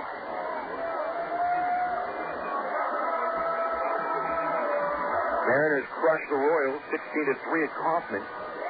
Bobby Madrich picks up his first major league win. He was one of the top pitchers of the Texas League last year. Congratulations to Bobby Madrich. Swing and a miss by DeRosa on a high fastball. He's 0 for 3. Great story for Madrich. 8th round pick out of my alma mater, Point Park College in downtown Pittsburgh in the 98 season. Top prospect for the Reds, injured his arm after his first year. Snyder to DeRosa, called strike 2. Madrich was released by the Reds after a couple of seasons in which he never quite recovered from shoulder surgery. 2 years spent in independent ball, picked up quickly by the Mariners. 0-2 to DeRosa, fouled back. Mariners, in fact, won a bidding war with the Oakland Athletics, and it came down to a decision for Madrich. He decided to go with the team that originally wanted to sign him. A's actually offered more money. Mariners, however, were going to let him finish off his final year in independent ball, just as he wanted to. 0-2 pitch, high and inside, and dropped by Mathis. Quentin comes from third to score.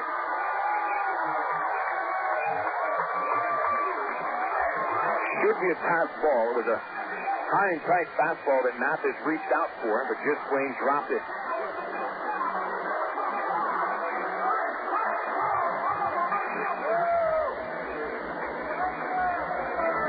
It's the first El Paso run since the fourth inning, cut the Trav lead to 5 runs, 8-3.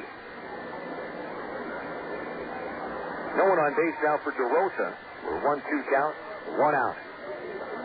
Snyder goes back to the windup. He kicks, he deals. Outside with a breaking pitch, ball 2.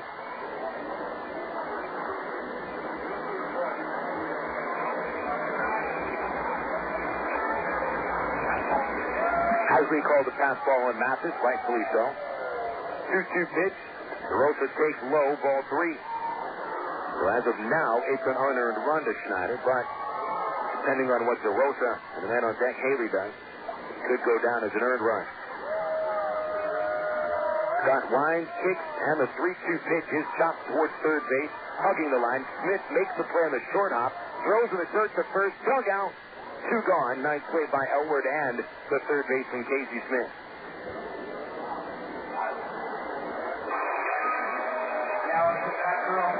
Casey had to get rid of that ball quickly, even with DeRosa, who doesn't run very well. Casey made sure to give Elward a chance to scoop it up.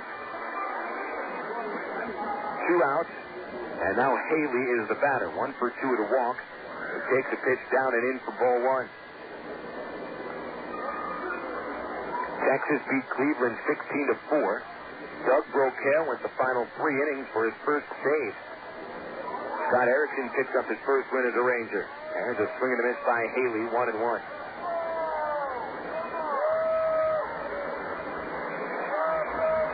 Schneider's 1-1 pitch is hit foul on the ground, strike 2.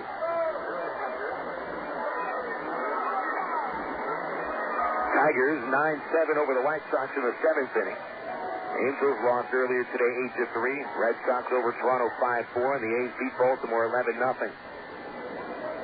Here's the 1-2 pitch from Scott.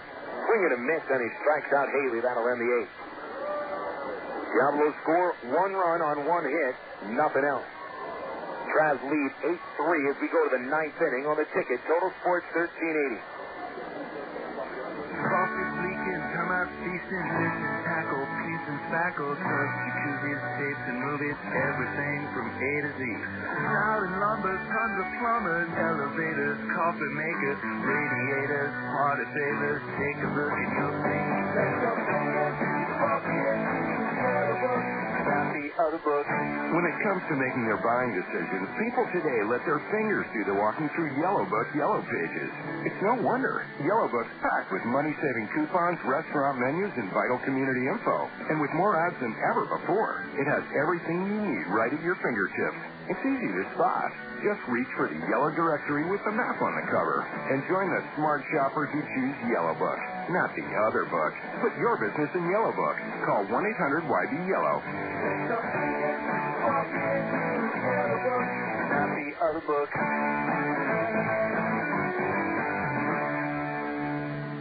Here's the line that's sitting on the way, and you can catch the Travs online at www.travs.com. The Arkansas Travelers have one of minor league baseball's most user-friendly websites with easy access to Travs game stories, up-to-date stats, and Texas League standings. You'll be informed about the Travs online at travs.com. Purchase tickets, Travs food it is, listen to the game. Hey, if you could buy hot dogs and popcorn on the website, it'd be like coming to the old ballpark. See us online, www.travs.com.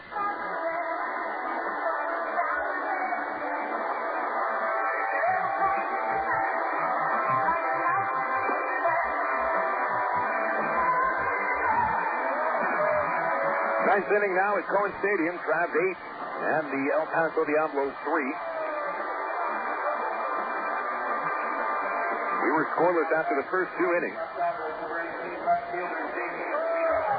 The Travs got ahead with a run in the third inning on an RBI double by Tommy Murphy. Casey Smith doubled home run in the fourth inning to give the Travs a 2-0 lead. El Paso rallied with 2 outs to tie the game in the fourth at 2. Travs getting in front for good in the fifth inning on an RBI single by Alberto Callaspo. Tommy Murphy had a 3-run homer in the sixth. 2 runs came across in the eighth inning. Jason Espedo leads off the ninth inning and takes the first pitch strike. Casey Smith is on deck. He'll have his shot for his 5-hit ball game. Espedo still looking for his first hit. Swings and misses and a high fastball. It's 0-2. Mike Elward will be the third hitter. If anybody reaches base, Tommy Murphy gets a chance at his fifth hit. The 0-2 to Espedo is high and outside. A ball and 2 strikes. 12 hits in the game for the Travs. Smith and Murphy combining for 8 of them. Mike Schultz lines and delivers a 1-2. A curve down and in. 2 balls, 2 strikes. They're finished in Midland. The Rockhounds defeat Frisco 9-3. Steve Smith picked up the win. Titus Meadows hit a home run for Frisco, his 16th. 2-2 pitch outside, 3-2. R.A. Dickey continues on a rehab assignment for Frisco, but he's traveling with the team now out to Midland. And neck muscle still bothering him. 3-2 to Jason. Ball 4 in the dirt. And Espedo reaches base on the walk. 5th walk issued by a Diablo pitcher. And now Casey Smith gets his shot at 5 hits. Casey's first hit, a double in the third. 4th inning double, 6th inning, and 8th inning singles. Both of them back up the middle. Runner at first is Espedo, and so Schultz works from the stretch. First pitch to Casey, a slider on the outside corner.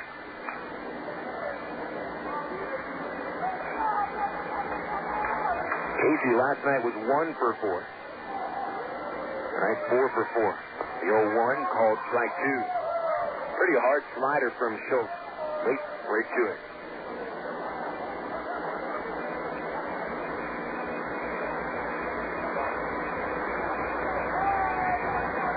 Here's the 0-2.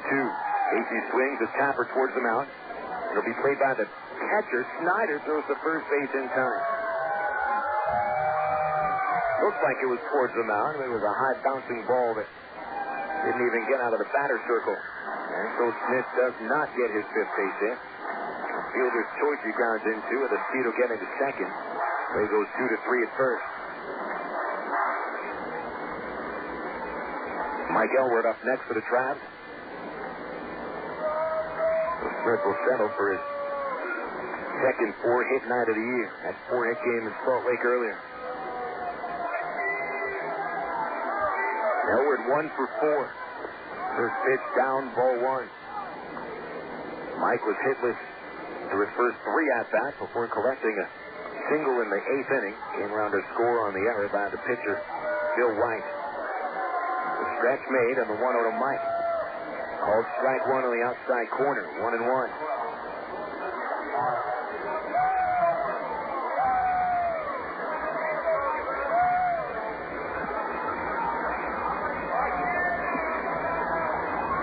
Travs up 8-3 in the 9th. The 1-1 to Elward.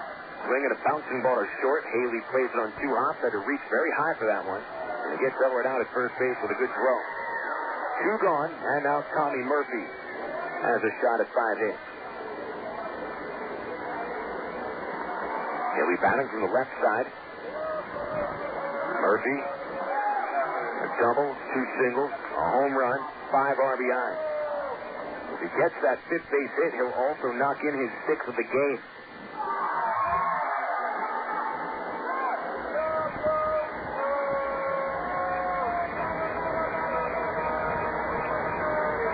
First pitch on the way. Murphy takes a curve, ball 1 low.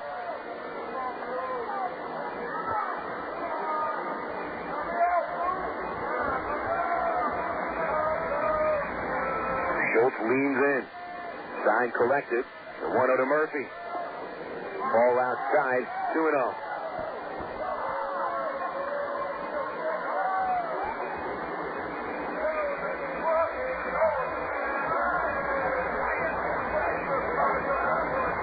Does Schultz give Murphy something to hit in 2-0?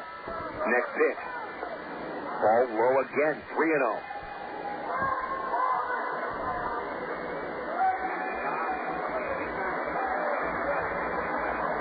If Tommy sees something to hit here, if he gets a pitch right down the middle, go after him.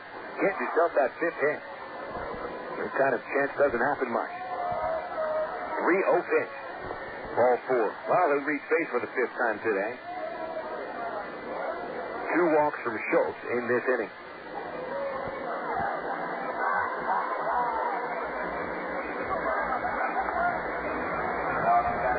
Rudy Gomez will come up next for the Travs. We go through the top of the order again. This is the 6th time Gomez comes to the plate. 0 for 4 with a walk. And he'll take the first pitch low for a ball. Gomez is credited with a run batted in the 8th inning. And for that play where he hit back to the mound with runners at first and third, and that throw by Bill White got into center. Ben Grzelowski now warming up in the Travs bullpen. Here's the 1-0. Gomez swings and fouls it off. Strike 1. When the Diablos come to bat in the 9th inning, trailing at least by 5, maybe more. Number 8 batter Todd West will lead off. Morgan and Williams to follow. Stretched by Schultz, the 1-1 to Rudy. Swinging a chopper towards third base. 2 hops for Morgan. The gun across the first is in time. And the Travs go scoreless in the 9th inning. No runs, no hits, 2 left on. And out from the bullpen comes Cam Esslinger. He'll try to finish this one off. Travs up 8-3. We're back to the bottom of the 9th after this on the ticket. Total Sports 1380. Did you know that more than 95% of the population wear the wrong size shoes? Did you know that your foot grows your whole lifetime? When was the last time you had your feet measured? Wearing the wrong size shoes is the #1 cause of foot problems. Come into Top Shoes and let us measure your feet and fit you properly. If your feet hurt, or you don't want your feet to hurt, come into Top. And while you're at it, join our Tip Top Shoppers Club and receive free shoes. lush variety. Sonic's got it, others don't. The hotter it gets outside, the more choices you need to chill down on the inside. Nothing compares to Sonic's famous slushes. With classic flavors like cherry, grape, and orange. Real fresh fruit slushes like lemon berry, strawberry, and lime. You can even mix and match flavors to create your very own slush. Or try the latest creation, our intense new Powerade slush. Available for a limited time only. So hurry into Sonic. Nobody gives you more ways to beat the heat. It's not just good, it's Sonic good.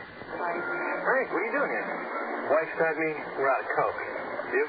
Sorry. First one to aisle 5 buys the other a Coke. Yeah, you're on. Yo, Tony Stewart, he jumped the green flag again. Hey, stop throwing cereal boxes at me. Whatever, stop drafting my cart. Yeah, that's off. Looks like you're buying me that Coke. NASCAR fans have a one-track mind. Case of Coke says I need you to register. Coca-Cola, the official soft drink of NASCAR. Coke, real.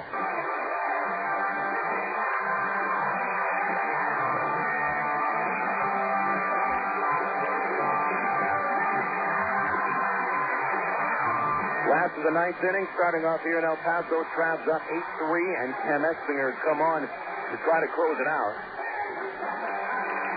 Trav's have been in front in this game ever since the 5th inning.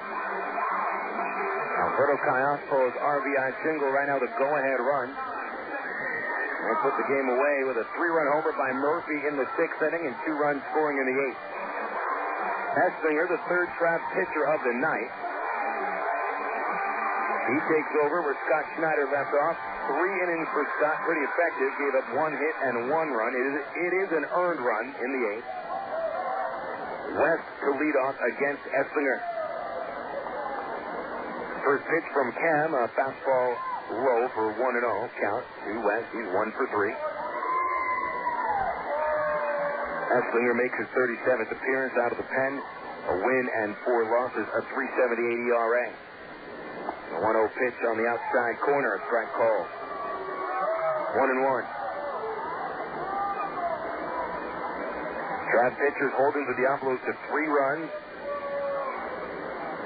on 8 base hits. A 1-1 to West is low. West in the 4th inning tied the game with a single to left field. Diablos went scoreless in the 5th, 6th, and 7th. 2-1 is swung on, grounded to Callaspo. Backhand play, the throw to first base, 1 gone. Callaspo really starting to get those throws to first in a hurry. He's been throwing the ball very hard. Matt Morgan will come up next for the Diablos.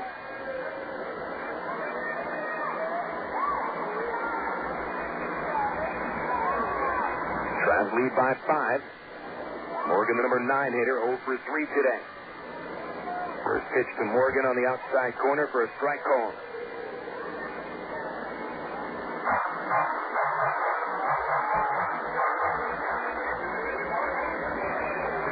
To the 0-1. And Morgan takes another strike outside corner as Eslinger works that slider. 0-2 on Morgan. Joe Saunders started, went 5 innings, gave up 7 hits and 2 runs. Snyder, 3 innings, 1 run. 0-2 pitch, Morgan a check swing. And won't appeal it on the slider, ball 1.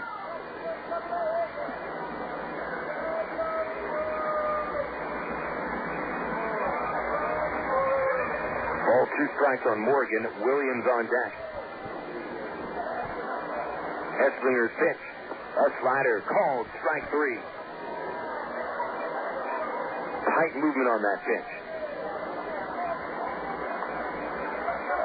Eslinger strikes out at 39th. 2 outs in the 9th inning. To the top of the order we go, and Marlon Williams.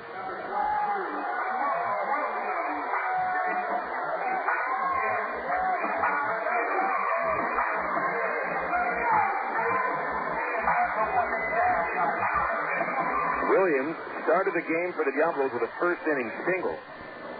He was caught stealing by Saunders. 0 for 3 since. Fastball from Eslinger high, ball 1.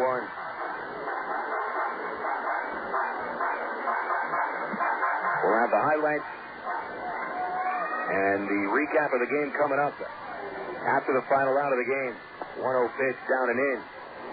2 balls, no strikes to Williams. All the scores on the Southwest Airlines out-of-town scoreboard also coming up during the Allstate Insurance postgame show. Eslinger is 2-0 to Williams. Here's chop to Casey Smith. He makes the play on the second bounce. Bounces the ball down. Throws the first now, and it is not in time.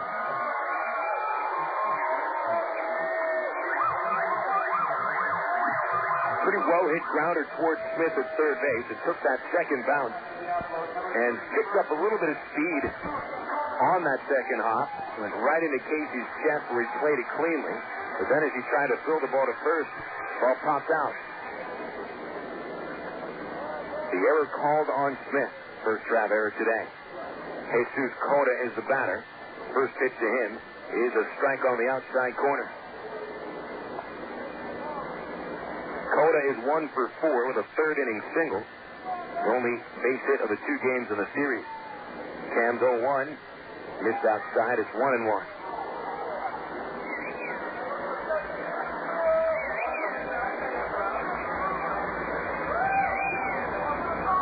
No one holding Williams on base. The 1-1. Low ball 2.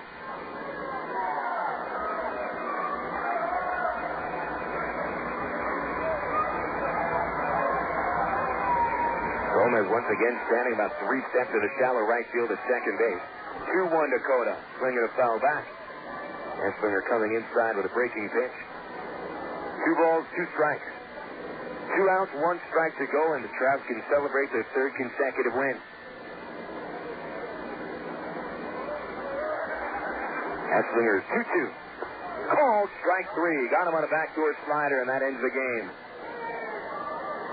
Great offensive attack for the Travs tonight. The pitching was right there. Fielding was pretty good. Altogether, a very well-played game for the Arkansas Travelers. The final score at Cohen Stadium, the Travs 8 and the Diablos 3, and you can put it in the book. They'll come out of the dugout of the bullpen to celebrate with high fives and hand pounds all around second base. We'll come back with a recap on the Allstate Insurance postgame show right after this on the Ticket Total Sports 1380. 8-figure contracts, multi-million-dollar signing bonuses, million-dollar incentive clauses? Yes. Professional athletes get paid a lot. But heck, you expect them to. After all, they're in the big leagues. Now, Allstate's in the big leagues, but that doesn't mean you have to pay a lot. In fact, you may be surprised to learn that 7 out of 10 drivers who switch their auto insurance to Allstate said they saved money. And you can always expect great service, even if your Allstate agent happens to pull a hamstring playing softball. Big league insurance for less. That's Allstate stands. Are you in good hands? For more information, visit your local Allstate agent. Call 1-800-ALLSTATE or click on allstate.com. Allstate, proud sponsor of 2004 U.S. Olympic team. Based on information reported by new Allstate customers, insurance subject to availability and qualifications. Allstate Insurance Company and Allstate Property and Casualty Insurance Company, Northbrook, Illinois. It started just like fun, socially. A sweet potato here, a churro there. I mean, what's the big deal? Just a few carbohydrates, right? But then the craving started. Crackers, pancakes, toast points, it didn't matter as long as it had carbs. I started ignoring my friends and family unless they had just made lasagna. Luckily, that's when my bartender told me about Miller Lite. With half the carbs of Bud Light, you can enjoy a great-tasting, less-filling beer without having to ride the C train. Don't let carbs ruin your life. Miller, good call. For 12 ounces, Miller Lite contains 3.2 grams carbohydrates. Bud Light contains 6.6 grams. Miller Brewing Company, Milwaukee, Wisconsin.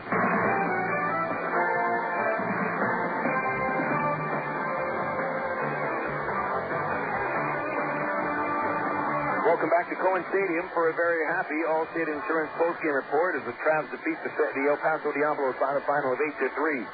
Bill Elson with you, and fans, don't forget that Allstate believes you deserve a relationship with a real person. That's Allstate stand. Are you in good hands? Travs got ahead today in the 3rd inning as Casey Smith led off in a scoreless game with a double to the right field corner, be the first of 4 hits for Smith. Tommy Murphy would show signs of more to come as he comes to the plate against Beltran Perez with Smith at third base. Here's a stretch by Perez, and the 0-1 to Murphy. swung on in a high drive deep to right field, sending Quentin all the way back, and it is off the wall.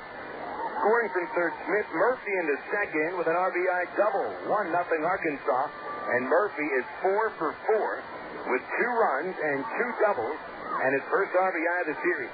And there'd be more to come for Murphy later on in the ballgame, but it was in the very next inning when Derek Gibson was hit by a pitch by Beltran Perez. Gibson would find himself at second base after Jason Espino's ground ball to first was muffed by Jesus Cota for an error. And then Casey Smith comes up to the plate to help the Travs get ahead 2-0. Perez set. 1-1. Casey swings and a line drive over first. Right field corner, base hit. And here comes Gibson to score. Espino to third base. Boykin waves him around. Here comes the throw to the plate. Jason tries to jump over the catcher, and he is out at home. It was an odd-looking play in which Espino actually did the right thing by trying to jump over Snyder. Thing was, he also jumped over the plate and was eventually tagged out as he tried to lunge back for it. The Travs would have themselves a 2-0 lead after the 4th inning. Plus, the Diablos would come back to tie it against Joe Saunders. He had pitched around, a couple of hits and 2 walks in the first 3 innings, but then in the 4th, a 1-out double by Chris Snyder. A 2-out single by Adam Haley brought Snyder home. Haley went to second base on the throw of the plate, and then Todd West knocked in the tying run with a base hit to left field. Those 2-out singles tied the game at 2. That's the closer the game would be for the rest of it. Travs took the lead for good in the 5th inning. Tommy Murphy with a second base hit to lead off. It was a leadoff ground ball to the shortstop. He actually beat the throw to first base with Adam Haley's throw getting into the seats for an error. Murphy found himself at second base. He would go to third when Rudy Gomez grounded out to second, which set up Alberto Callaspo for the game-winning RBI. 42 RBIs on the year, had the game-winning RBI yesterday. 1-0 count, the pitch. Callaspo swings and a soft looper over short to left field. Base hit. And Murphy scores from third for the go-ahead run. He'd be out. Callaspo's RBI knocked him with the eventual winning run. The Travs were not yet finished against Beltran Perez. As Joe Saunders was finished after the 5th inning, he had the bases loaded with 2 outs, but got Mark DeRosa to fly out to right field. Diablos wouldn't find themselves any closer to a chance to take the lead or even tie the game for the remainder of tonight's contest. The 6th inning, leadoff single by Jeff Mathis. Casey Smith would have his third base hit, a 1-out single to center, and after Mike Elwood struck out, Tommy Murphy delivers the big blow. He'd be out. Now another 2-2. Swung on and belted into right field. A high drive way back going Quentin. And it is gone. A 3-run homer for Tommy Murphy. What a 2-game stretch for him. 3-run shot on the Travs are up 6-2. Murphy eventually would knock in another run as part of a 2-run 8th inning as he finishes the game 4 for 4 with 5 runs batted in, and he's a perfect 7 for 7 in this series. In fact, Murphy reached base 5 times tonight as he was walked in the 9th inning. Travs went on for an 8-3 victory over the El Paso Diablos. Joe Saunders with the win. He goes 5 innings, surrendering 7 hits, 2 runs, both earned. Saunders is 2-2. The losing pitcher, Beltran Perez, gave up 6 runs, 5 of them earned. Over 5 2/3 innings, Perez falls to 2-4. With the win, it's 3 consecutive victories for the Travs. Now it's 21-31 in the second half of the season. Overall record for the boys from Little Rock, 54-67. Diablos fall for the 6th consecutive time. El Paso 18-32 in the second half, 42-77 over the course of the whole season. Once again, the final score here at Cohen Stadium, Travs 8, Diablos 3. We'll take a break and return with the Southwest Airlines out-of-town scoreboard as we check all the action from the Majors and the Texas League on the ticket. Total Sports 1380. Frank, what are you doing here? Wife sent me. We're out of Coke. You? Hey, sorry. First one to aisle 5, like the other. Coke. Yeah, you're on. Yo, Tony Stewart, you jumped the green flag again. Hey, stop throwing cereal boxes at me. Whatever, stop trapped in my car. Yeah, that's... Looks like you're buying me that Coke. NASCAR fans have a one-track mind. Case of Coke says I think you should register. Coca-Cola, the official soft drink of NASCAR. Coke, real. Slush variety. Sonic's got it, others don't. The hotter it gets outside, the more choices you need to chill down on the inside. Nothing compares to Sonic's famous slushes. With classic flavors like cherry, grape, and orange. Real fresh fruit slushes like lemon berry, strawberry, and lime. You can even mix and match flavors to create your very own slush. Or try the latest creation, our intense new Powerade slush. Available for a limited time only. So hurry into Sonic. Nobody gives you more ways to beat the heat. It's not just good, it's Sonic good. Back at Cohen Stadium for the second segment on your Allstate Insurance postgame report. Fans, don't forget that Allstate Insurance believes you deserve a relationship with a real person. That is Allstate Stamp. Are you in good hands? Check around the major leagues right now for the games in progress. We will start in the National League, where the New York Mets trail Colorado 6-3 in the top of the ninth inning. Matt Holliday, last year an outfielder for the Tulsa Drillers, in his 11th home run of the season for Colorado. Pittsburgh Pirates lead in Arizona 7-1 in the middle of the eighth. Craig Wilson and Ty Wickinson have hit home runs for the Bucks. Padres all over the Braves 11-1 in the sixth inning. Nevin and Giles with home runs for the Pods. Chipper Jones, the only run for the Braves, coming on his 21st home run of the year. Dodgers ahead of the Marlins 3-2 in the bottom of the seventh inning. Steve Finley's hit a home run for the Dodgers, his 25th. Also seventh inning in San Francisco. Giants on a pair of home runs from Barry Bonds lead the Montreal Expos 3-1.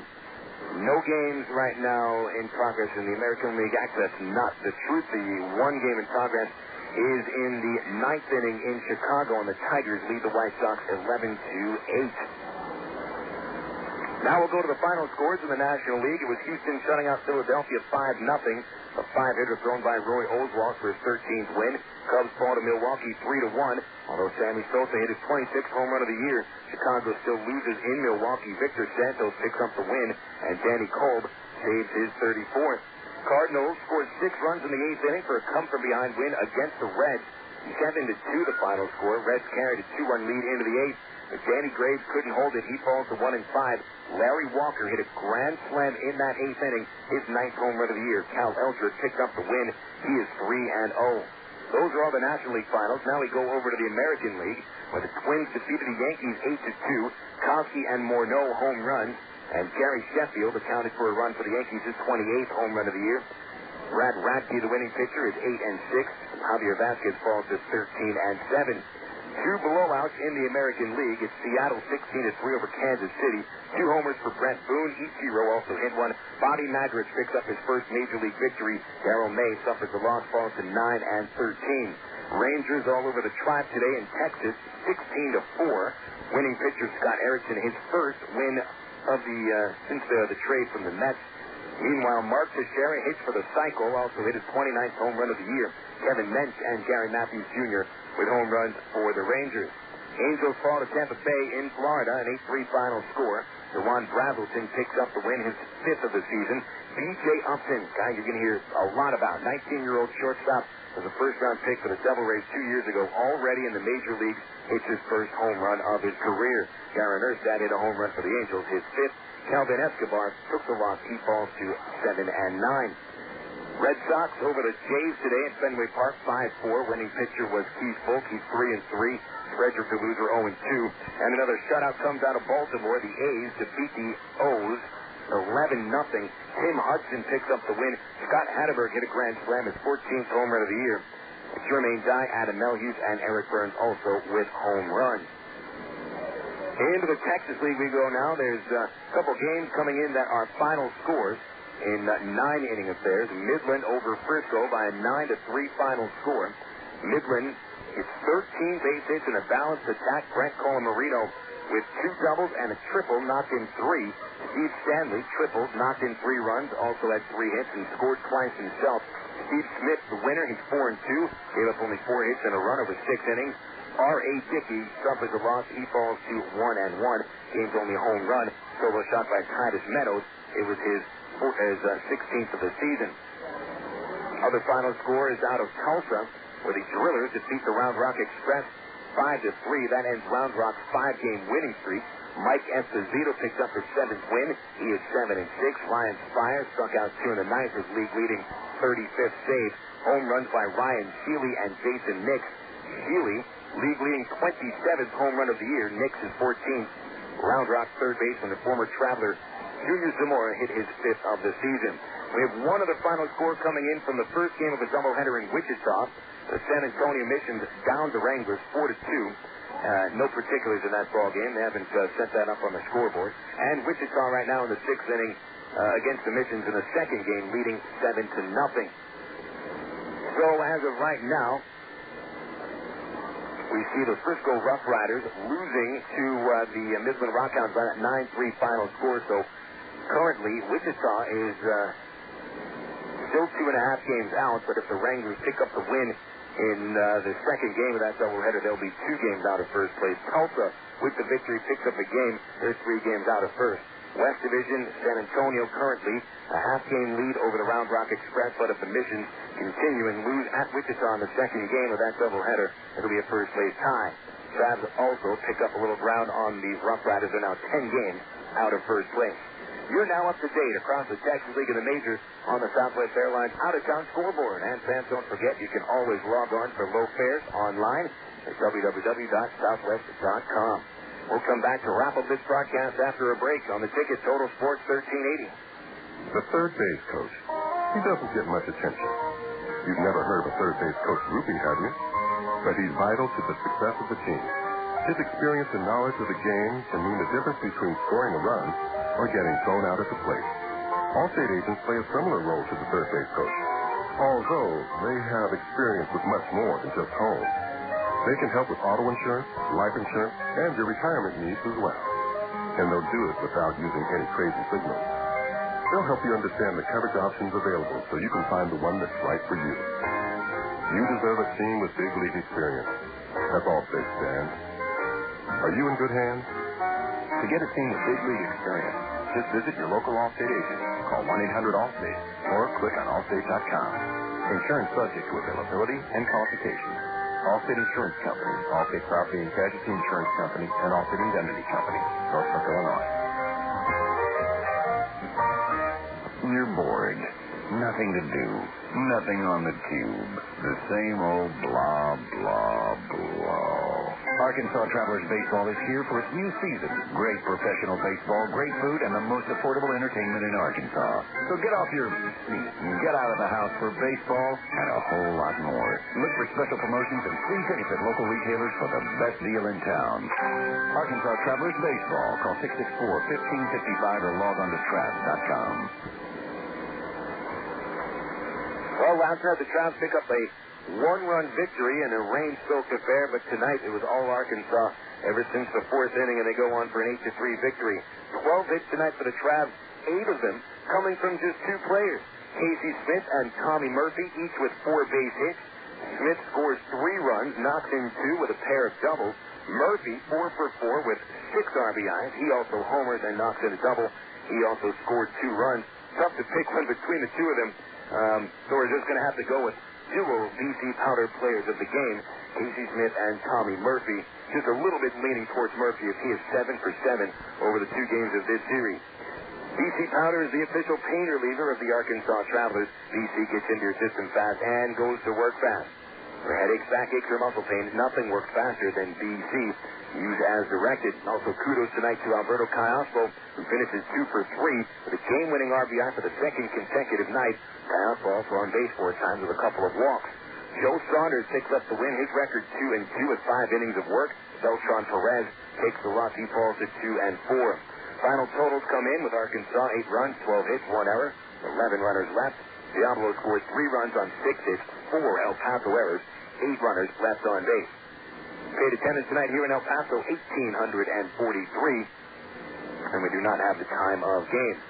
Well, the Travs have won 3 in a row, and 6 of their last 9 ball games coming as victories. And in the month of August, the Travs are 6-9. Overall record for the Travs is 54-67, 21-31 in the second half. El Paso falls to 18-32 in the second half. Overall record, a Texas League worst, 42 wins and 77 losses. Also, the Travs take the lead in the season series versus El Paso. 5 wins against 4 losses, heading into tomorrow night's Game 3 against El Paso. Starting pitchers for tomorrow night, For the Diablos, it'll be left-hander Bill Murphy, who was recently traded by two teams at the deadline. Started with the Florida Marlins, was traded over to the Dodgers, and then sent in the deal that got the Dodgers Brent Maine and Steve Finley. So Murphy takes the mound tomorrow at 1 win, 1 loss, and an 8.68 ERA in 2 games. Murphy, no stranger to the Texas League. He was pitching for Midland last year. On the mound tomorrow night for the Travs, right-hander David Gill. He'll be making his 8th Arkansas appearance. 1 win, 3 losses. ERA is 5.29 with the Travs. First pitch tomorrow comes at 8 o'clock Little Rock time. That means we'll have the ITT Tech pregame show at 7:40 right here on the Ticket Total Sports 1380. Big thanks back to the studios for a job well done by Hannah Ryan. Thank you very much, Hannah. Also, for everybody with the Arkansas Travelers, thank you for tuning in. Once again, the final score from El Paso, Texas. The Arkansas Travelers 4 and the El Paso Diablos 3. Folks, Phil Elson saying so long, good night, and don't forget we'll be talking baseball again tomorrow night.